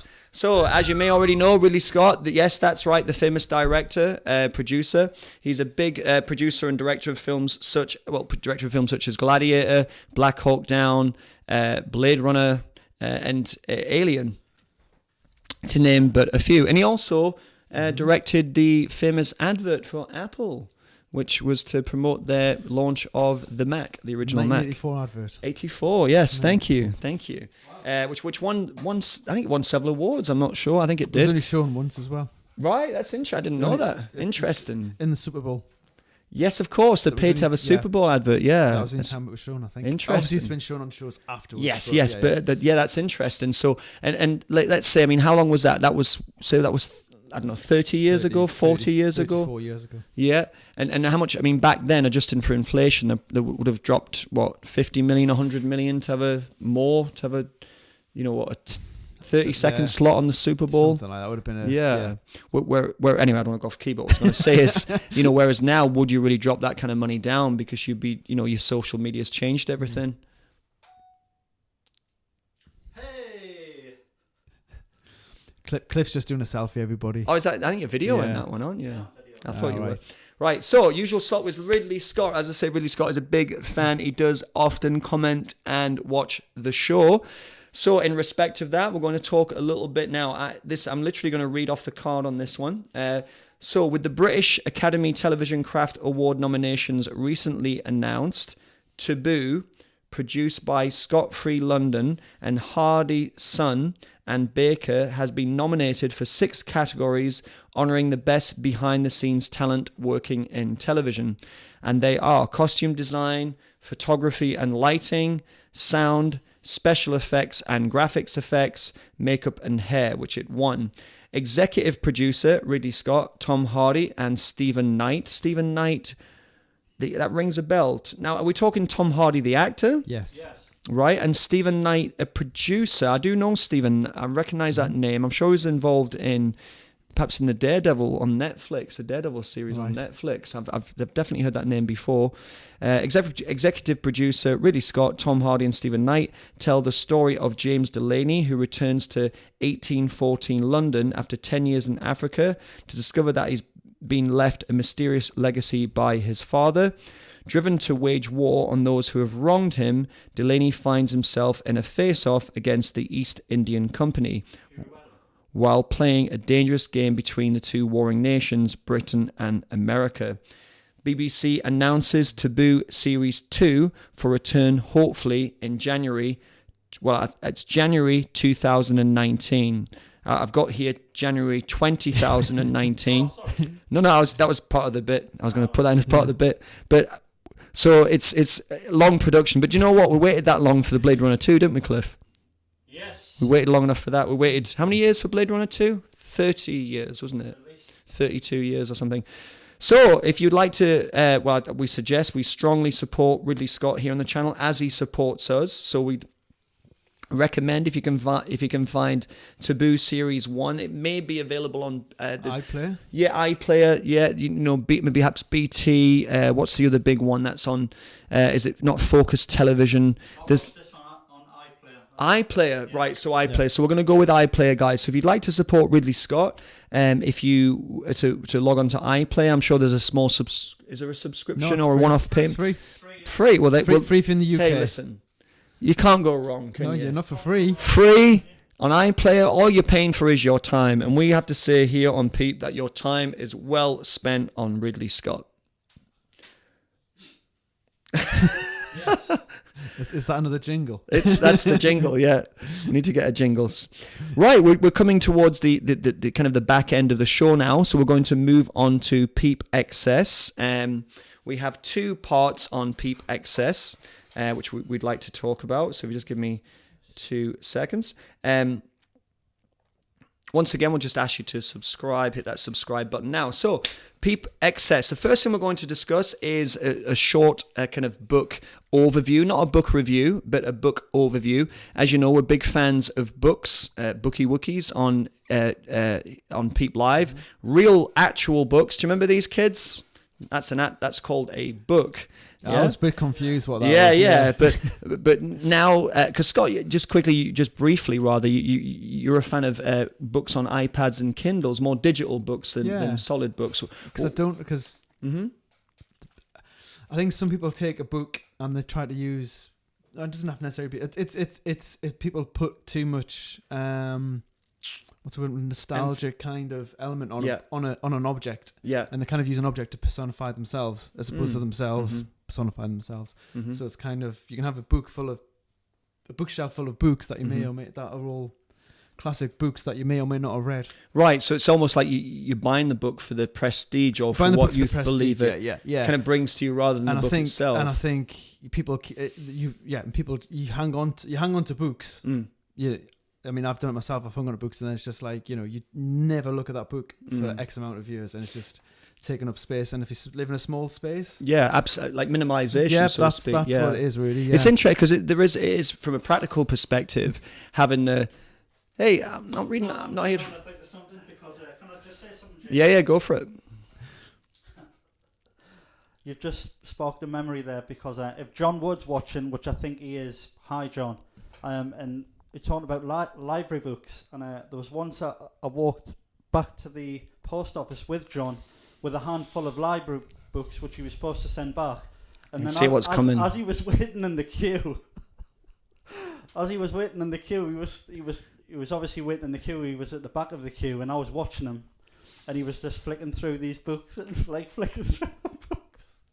And by the time he got to the front of the counter, he just decided to keep the books. And he just walked away, and he was like, "Do you know what?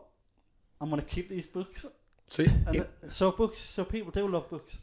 the moral of the story. I just wanted to Don't add steal that. library books, kids. We're not telling you to steal We're library not books. condoning that. But we're actually going to do a feature on John, because I've promised him that we're going to do it. John's an artist from Newcastle, so Right. we're definitely going to do something on him. It's interesting. I think we should also do a little piece on libraries as well, Get because them books back. yeah, let's get the books back. We should do a piece to support the library. So I mean, I'm personally a big fan of books. I hear what you're saying about buying books purely because of what you think they're going to bring to you, rather than actually what you want to get from them, maybe. But for me, there's so many books. If you spent your whole life reading, you'd never read every little bit of material out there. Oh, no. So it could be a case of just having a reading list, but like you said, there's a practical value as well to having books on your Kindle rather than actually having the solid books, and also just for space and for for weight and size and things like that. But it's interesting because Barter Books is the UK's and perhaps one of the world's finest bookstores. Barter Books, and they have like a second hand where you can bring in your old books and gain credit for those, which, and then I guess then you could say, well, all you're going to then do is go get more books with a credit, but there are other options as well. So we're going to talk a little bit about a gentleman named Jordon Peterson, Jordon B. Peterson, who is I would say a bit of a phenomenon to a certain extent. For those who don't know who Jordon Peterson is, we're going to cover a little bit of his second book, which is called The 12 Rules for Life. We've got an overview, not a review of the book. So Jordon Peterson is essentially a clinical psychologist, a world-renowned clinical psychologist, a philosopher, an author, and a professor of psychology at Toronto University. And he's also lectured in other universities, including the prestigious Harvard University. He has been posting YouTube lectures for a number of years now on his YouTube site, which is Jordon B. Peterson, which currently has 1.4 million subscribers. His university lectures, such as the Maps of Meaning lectures, personality transformations, and his biblical lectures, which was covering Genesis in the Bible, have been watched. His entirety of the video has been watched have had well over 150 million views.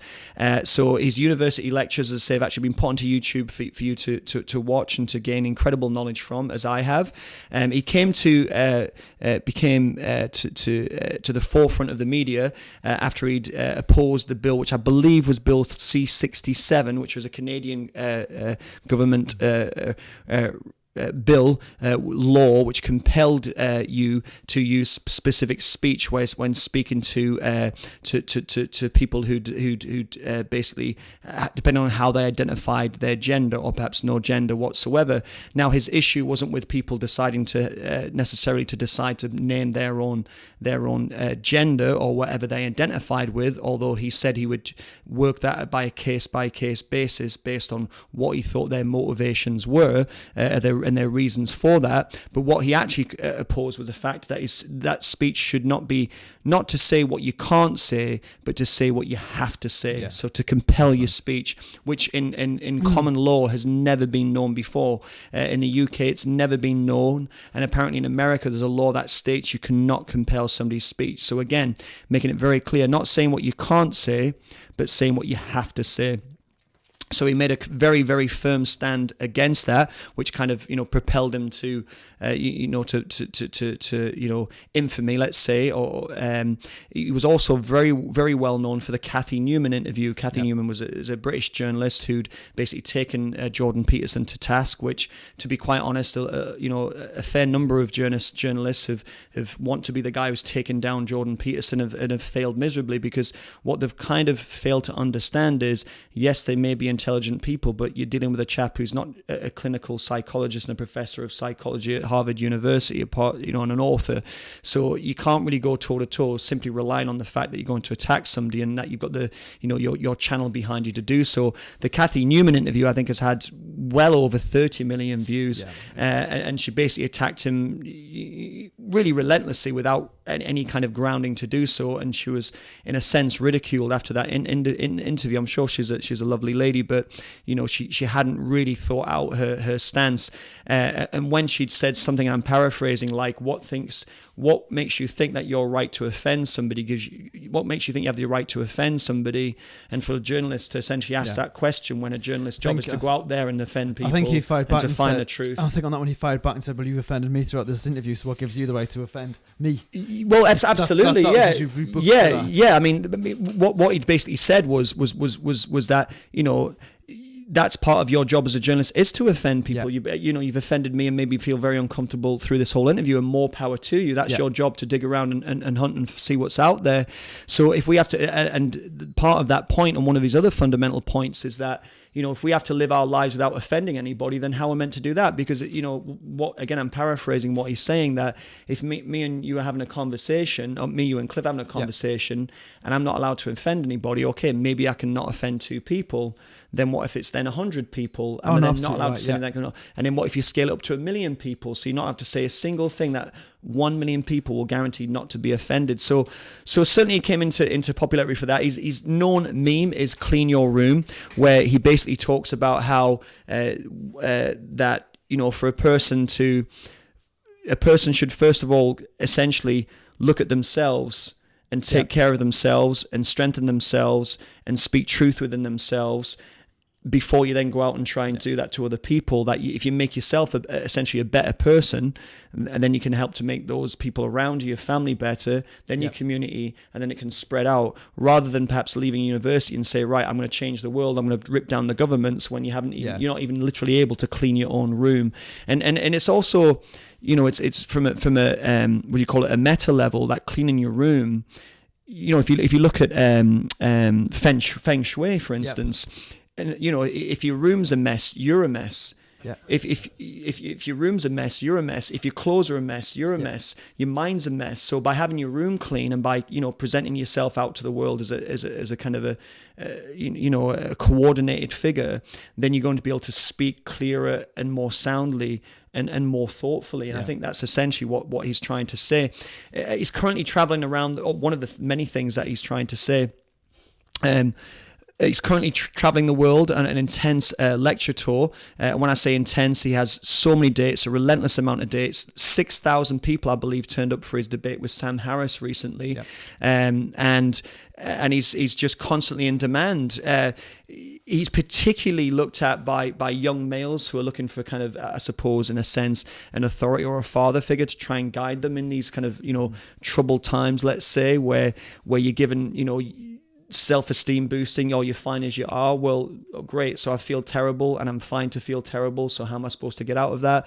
And he talks about how life is essentially suffering, life is struggle. There's obviously beauty to it, but if we're just sitting around for happiness, we're going to struggle, because it's about picking up your metaphorical cross and carrying it up the hill and having some kind of purpose and drive to do that, rather than just being told you're fine as you are, because where's the way out from there? Where do you go from there? So we're going to talk. I recommend and endorse that you would subscribe to Jordan Peterson's YouTube channel. As I say, has 1.4 million subscribers. He is attacked quite frequently from a political standpoint, even though he says he's not a political figure necessarily.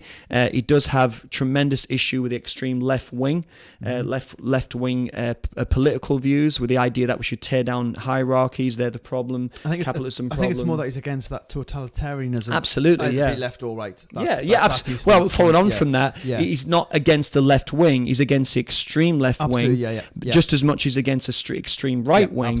That we need both political parties or two viewpoints, let's say, where let's build walls around things. Let's develop capitalism. Let's have somebody in charge and those underneath and developing skills. And obviously, you're going to get a hierarchy of skills. But then let's have those on the other side that say, well, hang on, hierarchies produce inequality. So you're going to get your poor and downtrodden are going to become more and downtrodden. So we need to look after those. But then that we should meet in the middle and have some kind of discussion. Not let's wipe out all the businesses, all the hierarchies. That everybody should be the same, because fundamentally we're not all the same. Some people are going to be better at other things than others. And also as well, human nature doesn't allow us to be the same either. Absolutely, it's not going to. We all want more. Absolutely, but that's the stance, and we don't have a political debate, but that's the stance of the extreme left wing, is that we are all the same. We're certainly all human. We all have the same value, but then we all will because I do a lot, just offshooting slightly, I do quite a lot of coaching and mentoring for children, for kids, and what I say to them is that we all have our what I call AOS, area of success. We all have our own potential area of success. First of all, let's define what success is, and let's find the area that we can work on. Because if you're to say for example, let's take sport as kind of as an example, and where to say, right, let's go two ways. Okay, you're all great runners, 100 meters, you can all run 100 meters. Well, you get a kid who's perhaps he's a little bit overweight, perhaps he's a little bit, I don't know, his legs might be a bit short, I don't know, he might be a little bit shorter, might be out of breath quicker. And we're telling him that, well, you should be able to run just as well as this chap who's got longer legs, more athletic naturally, but he can't. So hang on, we're all meant to be the same physically, but we're not. Some of us have natural gifts, in excess of what others do. But then the other way to do it is say, all right, so the chap who's running faster, he's not allowed to run fast. He can only run as fast as that.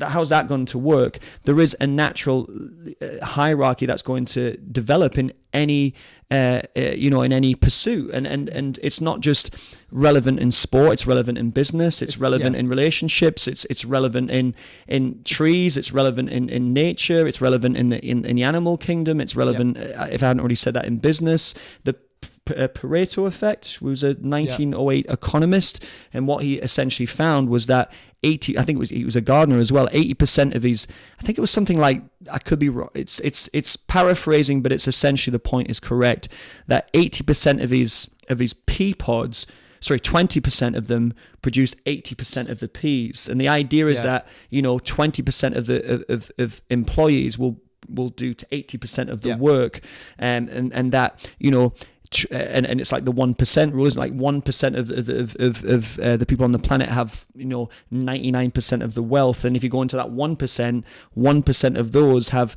more wealth than the bottom 50 billion. But there is that natural kind of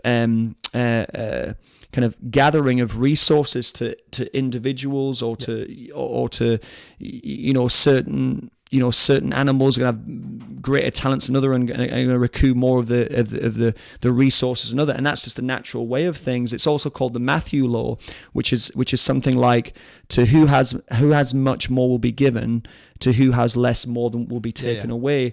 And that's a universal law. So I think the liberal job is to say, right, we're going to look at that and work on that, not to just say, well, let's bring down this to be here. So it's an idea. So, and that comes back to what Jordan Peterson's saying. And again, I'd love to get your opinion on this, that, we should work on raising ourselves to be the best version of what we can be, with struggle, with suffering, but that there is a fundamental beauty to life, but that comes from having purpose. And that's one of the attribute, I would say, when I'm talking about areas of success, that we have, health, we have wealth, we have relationships, we have personal success, purpose, and we have, whether you want to call, spirituality or inner feeling, how you feel about yourselves. And they're the 5 areas of success. And how do we, definitions, that's how we define success. So how do we work on bringing those and raising those up? First you've got to define what your own level of success is and what that means to you as an individual. That's the first point, really, isn't it?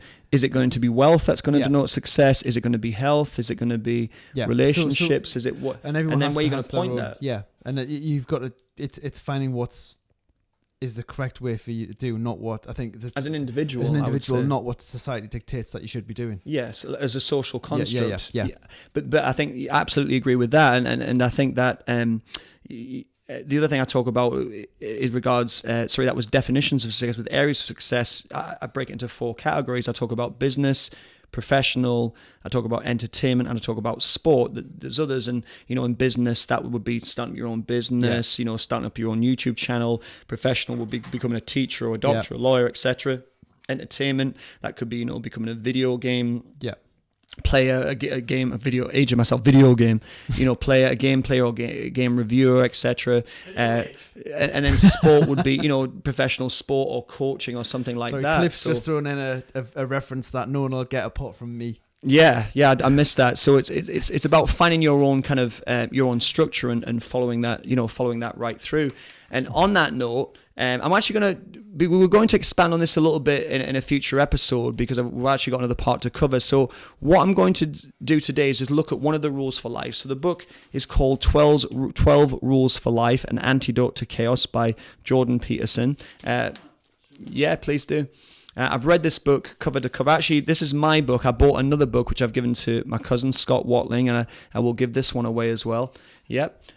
So it's essentially 12 rules for life, and it breaks down as 12 different chapters, allowing, when he says antidote to chaos, the idea that in this world there's order and chaos, and that we need both. But if you're in pure chaos, that you don't have a job, you don't have many friends, you're not taking care of your own health, your own well-being, your room's a mess, that you're in too much chaos. So how do we bring some order into that to balance the yin and the yang? So what I'm going to do is I'm not going to read it. You don't need me to sit and read to you. What was interesting, and Cliff, just I was saying before about the illustrations. The illustrations, it's it breaks up the text, but they're almost kind of comedic and humorous. And Jordon talks about a little bit about how he met the illustrator and how he asked him to come and work for him. But it's got this kind of comic book 2000 AD kind of look about it. I don't know if you can see from there. Can you see through the camera? I don't know. It's got that kind of that look about it. So I'm just going to talk about the first, just briefly, an overview of the rule 1. So rule 1 is stand up straight with your shoulders back. So the idea is that the way we present ourselves to the world is very much about how we're perceived. This is the other kind of meme with Jordon Peterson, and it talks about the lobsters and Kathy Newman, when she I think she'd realized that she couldn't get anywhere with Jordon as far as trying to kind of expose him, suddenly just come out of nowhere, said, tell us about the lobsters, and Jordon laughed and said, well, that's quite a segue. And what he essentially does when he talks about the lobsters is that lobsters have a kind of not evolved, but over time have a serotonin system in their body, very similar to what we do, is that they win battles against other lobsters, that their brains release serotonin, so they get these feelings of well-being, and that causes them to kind of stand up straight, so to speak, with their shoulders back. So they kind of present themselves to the world in a more confident manner, and because of that, then they have access to more resources, such as more, which is essentially mating and food, and other males tend to stay away from them. And what he's basically saying that as an analogy is that the way we present ourselves to the world is fundamentally important, especially for young men and for young women, that if we were to present ourselves to the world with our head down, our shoulders sunk forward, which is a safer position, because, if you think about the animal kingdom, how many animals are constantly on, upright with their head and shoulders back, presenting their weakest part, which is this exposed kind of midriff here. Animals have kind of, as a prime example, a porcupine or a tortoise, they've got a shell around them, and they're in a protected position. So it's dangerous.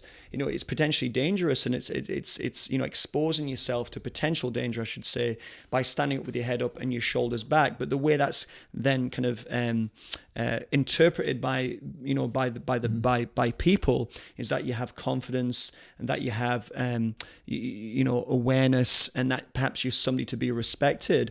Whereas if you walk around with your head down, your shoulder down, not look people in the eye, then you're more likely to be dismissed. And that's an important thing to bring over to young guys. That's not to say you have to be aggressive, because obviously there's an aggressive connotation to this and staring people in the eye overtly, but that we should present ourselves to the world in a, I suppose, essentially charismatic and confident manner, and then we're able to then confront things as they appear to us, rather than kind of run away or avoid them. Yeah, I think it's about showing that inner confidence. I think it's more is the crux of it, really, and showing that you're not submissive, and you're submissive. Yeah. And I think, when you're kind of looking down all the time and slouched over, you're just, it's almost, you just don't want to, it just does not portray well through natural selection almost. But it also, in actual fact, it actually affects your hormones, your serotonin release. For example, say if a person's in a depressed state, and if we say a depressed individual, and Anthony Robbins talks about this, that if you slump your head down, your shoulders are forward, and that's the image of somebody who's depressed. Whereas if you were to just kind of stand with your shoulders back and your head up, your physiology changes. You actually feel better. You perhaps release more serotonin. Your body's chemical. Your body adjusts for the for the posture that you're in. So and it's also, I can't remember. I don't have the study to hand, but a study showed that if you were to just stand up with your shoulders back and actually smile for, I think it was just 1 minute, then in actual fact you do release the serotonin, you do release the positive chemicals in the body, and you do actually not just just pull yourself together, but physiologically your body adapts to your new posture, and that's essentially what Jordon Peterson is talking about with that. So we are going to cover this, but I think what I'm going to do actually is each week, each show over the next 12 shows, I've just thought of this now actually, because what I was going to do is doing a bit more of an in-depth book review. But what I'm going to do is, I don't necessarily need to introduce. What I do recommend you do right now is to go onto YouTube, or at least to go onto YouTube and type in Jordon Peterson and just perhaps watch the Kathy Newman interview. Wait until we've gone off. Yeah, wait till we've gone off, yeah. Watch the Kathy Newman interview. Perhaps, I wouldn't say necessarily to jump into one of his Maps of Meaning lectures, but perhaps watch one of the interviews with him. There's several good ones out there. The interviewers escapes some great, maybe stick to a 15-20 minute interview to start with, or if you want to jump straight onto the Joe Rogan channel, Joe Rogan podcast, shout out to Joe Rogan. He's been on there 3 times, once with I can't remember the chap he was on with, but he's been on the Joe Rogan podcast 3 times now. They're 3.5 hours long, but it's a 3.5 hours that will just fly by. So if you want, almost as long as this one, not quite. But if you're interested in finding more about Jordon Peterson, I seriously suggest that you go on, you either subscribe to his channel, you watch one of his interviews, perhaps a Joe Rogan podcast, and just find a little bit more information about them. And then each week I'm going to present to you, and we may as well do them can we do them? No, I'm going to do them randomly, because I think that was what did I say that was? That was rule 1. That was rule 1. So why don't we go through in order then? We're going to go in through in order. So that was rule 1. Stand up straight with your shoulders back, and I'm going to be paraphrasing the rules down week by week, but that's certainly a recommendation. It's on Amazon for I think about $9.99 for the hardback edition.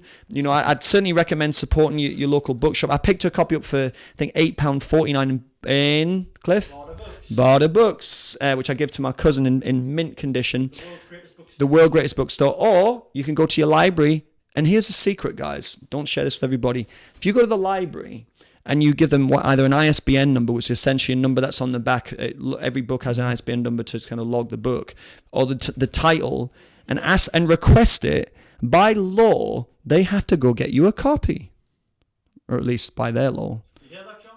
Unbelievable. You go to the library, you order a book, and they get it for you. That's incredible. That's capitalism right there. Well, socialism. Capitalism? It's not capitalism, no. That's it. Well, I will say this: capitalism works, if it's allowed to work. I'll say that. If it's allowed to work properly, without interference from banks and government, capitalism is what's making this world a better place as far as I'm concerned. But Scott, you might have a different viewpoint on that. Yeah. Please. I'm not going to go into after being on the show No, for it's 2 hours. Are we on 2 hours We're now? on 2 hours, yeah. Wow, this is a long show, right?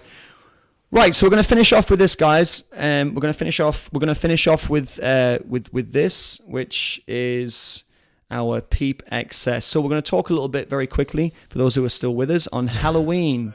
So Halloween 2018.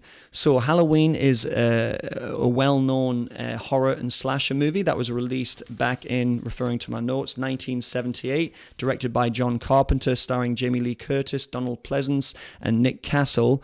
Nick Castle as Michael Myers, I believe. Have I got that right? Yes, I have. Nick Castle as Michael Myers. The film was released, as I said, in 1978 on a budget of $300,000. It made $70 million at the box office, and it tells a story of one Michael Myers who, as a child, murdered his sister, and then was kind of was taken away to essentially a mental asylum, and imprisoned. He escaped. Spoiler alert, by the way. But the film is, how many years is that old? Is that 30 years old? Over. Well, 40 years. It's 40 now, isn't it? Yeah, 78. Yeah. I'll get those in a minute, Cliff. Of the top song. They are. They're empty. They're both empty. Yeah, no worries. James has No, just no, dropped no, his there's water not. bottles, There's everybody, if not, you wonder yeah. what they're talking It's, about. it's all good. So it's 40 years old, the film. It recouped $70 million at the worldwide box office, so quite an increase, a tremendous profit margin there for Halloween. As I say, so it tells the story of Michael Myers, who was taken away and committed after murdering his sister, who as he got older, as he became an adult, escaped from capture, escaped from captivity, and came back to his to the house where he was raised. Well, it's strange. Microphone, please. I'm trying to give you the synopsis of the. It's weird because the sequel references when Michael comes out of the house as a little boy with the knife in his hand. Mm-hmm. It's referenced in the sequel that the little boy is not the girl's brother.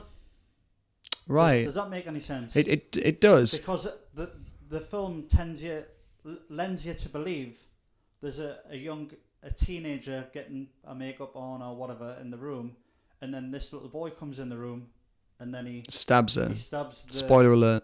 Well, it's 40 years old. It's about 40 years old, but and then everyone just assumes that little boy is her brother. I think that's the way the film. It's what's the word for something that's not fully clear?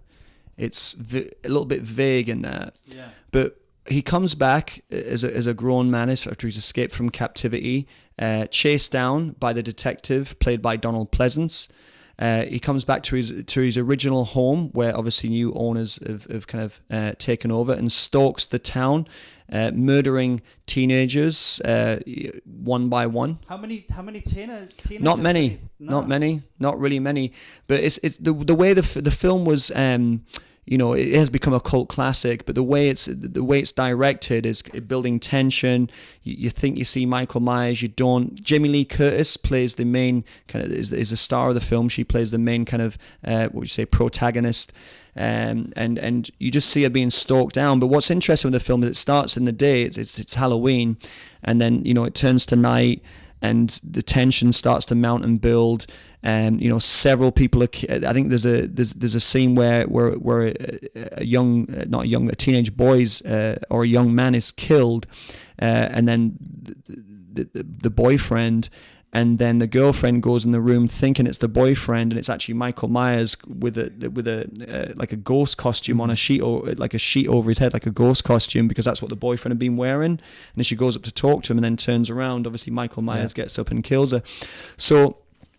He stalks Jamie Lee Curtis over Halloween, and she's kind of running away and trying to get away from Myers, and she's falling over. He's walking after her with a big knife, and he has an interesting story on the mask that's used. It's actually the mask was it's William Shatner's face. Yeah. Because that was a Halloween mask that they'd use. It's actually William Shatner's face. So the film ends essentially just covering the first one with Donald Pleasance's character as detective cornering Michael Myers upstairs in the house, and it's got that real kind of like grimy feel with it just being like close photography and just a small house, and it's that kind of, you know, like claustrophobic kind of feel about the film, where Donald Pleasance runs up the stairs and he shoots Michael Myers. I think do we just knock that down just a fraction, because where Donald Pleasance shoots Michael Myers 2 or 3 times. Michael Myers falls off the balcony after, as I say, being shot. Jamie Lee Curtis and Donald Pleasance's character run downstairs to find the body of Michael Myers, and it's gone, and that's how the film ends. So me and my boy did a bit of research, Cliff, and I think there's like 10 or 11 films, Halloween films, which I had no idea. I thought there was 4 or 5, and there's like 11 different films. But what's interesting on the Halloween 2018 is it's a direct sequel. It comes straight after the first one. Yeah. Because the second Halloween 2 and 3, there's some continuation there, but the new film just completely wipes all those out and just goes in straight after Halloween 1. So the new film 2018 is directed Halloween. We'll call it Halloween 2018, but I think it's just called Halloween. It is, yeah. The posters are up. My 17-year-old son, is desperate to see it. He's really keen. The posters are up in the Odeon in the Metro Centre, Cliff, along with Predators and Venom. So they're up there. So it's officially coming out on the big screen, and it's not just going to be, you know, smaller theatres. Excuse me. It's directed by David Gordon Green and produced by John Carpenter. So John Carpenter's. Yeah, sounds like it. Well, I said we were definitely going to go see it together. I thought Peep could cover this one. It's produced by John Carpenter, not directed by John Carpenter, but obviously he is overseeing the project. It's the 11th installment in the franchise, but a direct sequel. Jamie Lee Curtis returns as her character, and Nick Castle will return as Michael Myers, but you will have a stuntman called Wilt Patton. Wilt Patton, who will be covering the running and jumping and falling down, because I think Nick Castle must be, you know, at least in his 60s, if not in his 70s now. But the thing is, James, how old must Michael be now? Well, he must be in his 60s or 70s. Well, here's the thing. The timeline is it's a literally taken timeline, so it is actually 40 years after the first film. So it'll be a pensioner. But the thing is, with Michael Myers, but with Michael Myers, though, he was never, I mean, correct me if I'm wrong, but he wasn't really like a Jason from Friday the 13th, where he was like picking people up with one arm and throwing them. It was just the case he was stalking you and stabbing you. So it's filmed on a $10 million budget, which is just peanuts nowadays for a film, which I think makes it more interesting. And it's released on October the 19th, 2018. Is that Halloween? No, it'll be the 31st. 31st, right. So perhaps it's coming out on the 31st. The next Peep Live. It comes on October the 19th in the US, but there is, and this is interesting, there's a documentary called The Shape Lives. That was originally the name of Mike Myers' character, The Shape, 40 Years of Halloween, and that's actually on YouTube, which I assume is free unless it's on YouTube Red, on October the 10th, to give you a bit more information. Now, that's really all I have to say. Now, for those out there that it's had... there is a trailer, which is all I've had to see of it, because unfortunately we weren't given any behind the stage access for Peep, unfortunately. But the trailer essentially gives you the idea. So I'll give you the gist of the trailer. Please watch it. It's had, guess how many millions of views it's had so far, Cliff? 3 million? Try again. 6 million? Oof. 12 million? Keep going. 25 15. 18 million. Wow. But it's probably increased. It's probably 20 odd now. So what the trailer shows you now I'm gonna stay with me on this, guys. Stay with me on this. So the trailer starts. It shows what I believe to be 2 journalists or reporters traveling towards what you see to be a containment facility, perhaps like I don't want to say mental home. What was another word for that? Asylum. Like an asylum, and like a maximum security asylum. So the reporters kind of Institute. yeah. Yeah. They walk down this corridor. I'm getting chills, goosepimples. Talk about this, and they come out onto This is scary, this big open kind of yard in the middle of the asylum, and you hear dogs bark and the music's going, and the security have got these, like, you know, because of big security, you know, prison guards, let's say, and they've got these dogs that are barking, and you just see these inmates, and they're kind of walking around, and obviously they've all you know, got psychotic issues, let's say, but I think they're chained by their legs, their ankles onto, so they can exercise, but they're still, you know, confined, but they can only have a certain amount of movement. And then they walk up to Michael Myers, who's, you know, one of the inmates whose foot is chained down, but he has his back to them. Yeah. And then the journalists or reporters should go say, Michael, and they'll hold up his mask. Why would you do that, though? I mean, that's insane. Why And would then you it just cuts off. Antagonize someone who's already in an institute. Yeah, but why would they be allowed to take the mask he wore when he committed those murders? Because then there'd be no film. Because there's no film. But that's it. Have you mentioned Jamie Lee Curtis? I have. Jamie Lee Curtis has returned in her role as well. At least she's waiting for him this time. And well, the film tracks out, and the rest of the story is that Jamie Lee Curtis's character has literally been training for the day when he would come back, you know, practicing shooting. You don't say doing any martial arts or anything like that would help against a knife-wielding maniac, but practicing guns and perhaps fortifying the home ready for Michael's return. And that's kind of what you see, but what you do then see is this some bus that must have been like a fortified bus, transport must have been moving the inmates, and it crashes. They're wondering as this car comes up, they're wondering the road, and you assume Michael Myers has escaped to return and hunt down. You just wouldn't take that risk again. Yeah, would you? no. I mean, you've got to transport Michael to somewhere. Yeah. 30 years ago, he escaped. He killed a few more people. Yeah. Well, 30 years here's the on, thing. We've got to transport him again. Here's the thing. Here's Here's the thing. So the trailer ends roughly with Jamie Lee Curtis' character talking about how she'd been waiting for his return. Yeah. Unfortunately, Donald Pleasance had, tragically passed away a number of years ago, so he doesn't return. But there are references to his character. Yes. But I'm just going to pick up what you said there, Cliff. That he escaped. He never escaped, because remember, there were no sequels. This is the first sequel. So when he was imprisoned, he's never been out of prison, because on the second one he escapes. But remember, that never happened, because the timeline now is first to this. Did he not escape the first time? No? Not in the first film. From what I could be wrong, but in the first film, all it is it shows him committing the murders. He escaped the first time. Oh, sorry, in the first film to do the first. Yeah. Yes, sorry, I thought you meant after he'd done that, he'd then escaped after being put away. But he was put away for the murder as a child, but he's always been in prison as an adult till he escapes. So is it theoretically? Yes, I do understand where you got. Yes, yeah, escaped But twice. there's Once, about- yes, there's that's about right. Four or five other films. So No. Has he There's escaped 10 five other times? films. There's 10 films. Did you not know there's 11? There's 11 in total. No, I didn't. I didn't know. I thought there was just 3 or 4. Yeah. There's let's say this last thing, and then we'll start to wind things down. But what I will say is I have seen Halloween H2O starring LL Cool J, and it's actually pretty damn good.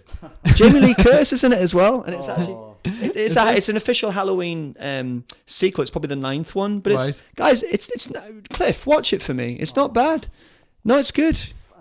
I used to like LL Cool J when I was. No. Listen, have you seen Deep Blue Sea? No. He's not a bad actor. He's not a bad actor. I tell you, if you like Halloween, you'll like Halloween H2O. I recommend it. I bet you IMDb have got it like 6 out of 10, which is a good mark on IMDb. Mate, what's that? So I recommend. Don't do that, because then the viewers might be doing that about going to see Halloween. We want to encourage them. No, we'll want to see them. We'll want them to watch Halloween. We at Peep recommend this new film. It does look. Yeah. We recommend that you watch the trailer, make your own judgment. I mean, it's very good. the reason I like horror films is because, like, for me, it's like you can really suspend your disbelief, because they tend not to have big star names, they tend not to have big budgets, so I can go in and not know what's going to happen. And I mean, here's the thing. Tell me if you disagree, guys. Like, for me personally, you have to suspend disbelief because you know it's a film. Yeah. So I think Jaws personally is almost a perfect film. I give that 9 out of 10, right? Nice. Now, you could, oh yeah, but it's 30, 40 years old. You know the shark's not real and it looks rubber. Fine. But the way it's filmed, it conceals it as much as humanly possible. Here's the thing. You know it's not a real shark anyway. Even if it was the most perfect, you know it's not a real shark because it's a film. So you have to suspend disbelief to enjoy a film. Yeah. That's my point. You know, don't get me wrong. If it looks completely fake and phony, it will take you out of the film. But a certain amount of suspended disbelief has to happen anyway. But even some of those films are quite cool. The old horror ones. Oh yeah. They totally look wrong. You can see the makeup falling off. You can see the mustaches on sideways. And Yeah. But For like just fun value. they're great. Yeah. I mean, was it Return of the Living Dead? That was It's got to be one of my favourite horror films. earlier. Yeah. Is it? It's the one There's where... Return, Dawn, Day, Night. Do you know the guy who was cast in Candyman? Mm-hmm. I do. I know his name. He's a- Tony. Oh, what's he called? It's Tony because he played one of the security guys. No. It's Tony. He's got a really. That's right. But go on. Yeah, I know exactly what you mean. I can't think of that. Can't think of what that name is. The name of the horror film, Night of the Living Dead. Yeah. There's Night, Dawn, Day. There's a whole. Because there's a one in the shopping mall which is really cool. That's the one I like the best. That's Yeah. Dawn of the Dead. Dawn of the Dead. And then remake by Zack Snyder, just jumping in. That's just fantastic, Scott. I recommend that. It's a great film. Well, the one with the guy who was in Candyman. Yeah, That's actually a remake from the original black and white one. Yes, yeah. It's got to be Dawn of the Dead or something, hasn't it? Well, right. It must be then because Dawn of the Dead is a shopping mall, and there's the 70s. Is it 70s, 80s version? Then there's the 2000. Does anyone out there just? It'd be Day of the Dead. No, it's Day of Day. the Dead. It's Day. Yeah. Yeah, from black and white. 'Cause I watched some of that one. Well, the remake. That to me is me and my mates had hours of fun watching that. Yeah. Hours and hours. Yeah. Yeah. But and then he finds the key at the end. He's looking for the key. They've got to find this key. Then he's trapped. There's nowhere to go. Yeah. And the key's hanging up on the wall as he turns the light on. Mm-hmm. He starts laughing. Yeah. Smokes a cigarette. Beautiful. It's good. It's great. It's great fun. So, guys, recommend that you watch the Halloween trailer and you book your tickets for, as I said, the US release date is the 19th of October. I can't confirm the UK release date. On the, what did I say? It was preceding that, keep an eye on YouTube for the 40 years of Halloween, Return of the Shape, because that'll be an interesting little documentary before you watch the movie. Yeah. So maybe the 31st of October, it may be out here on Halloween. That would seem to make some kind of sense, wouldn't it? Would make huge sense. So we definitely recommend that you go watch that. Just before I kind of put my last little pieces in, I want to thank the viewers, you viewers at home, for tuning in for tonight's Peep 11. Remember to subscribe. Remember to hit your notification channel. Thank you to Consinity, our music for tonight. You can support us at Patreon. Remember to subscribe if already said. And thank you to spennymoorsports for sponsoring us and donating these fantastic prizes. Scott, do you have anything to... No, just thank you again for tuning in for 2 hours and 20 minutes. Brilliant. Okay, so viewers, thank you very much. We promise that we will bring you the next live episode 12 very soon. Potentially, is this the longest? Me and Chris Reed are still the longest, do we? Is this? This is close. This is close. Okay, we're gonna shut down now. So we'd like to thank you, viewers at home. Have a great week, and we'll see you again soon. We are out. Tyson feels like I am the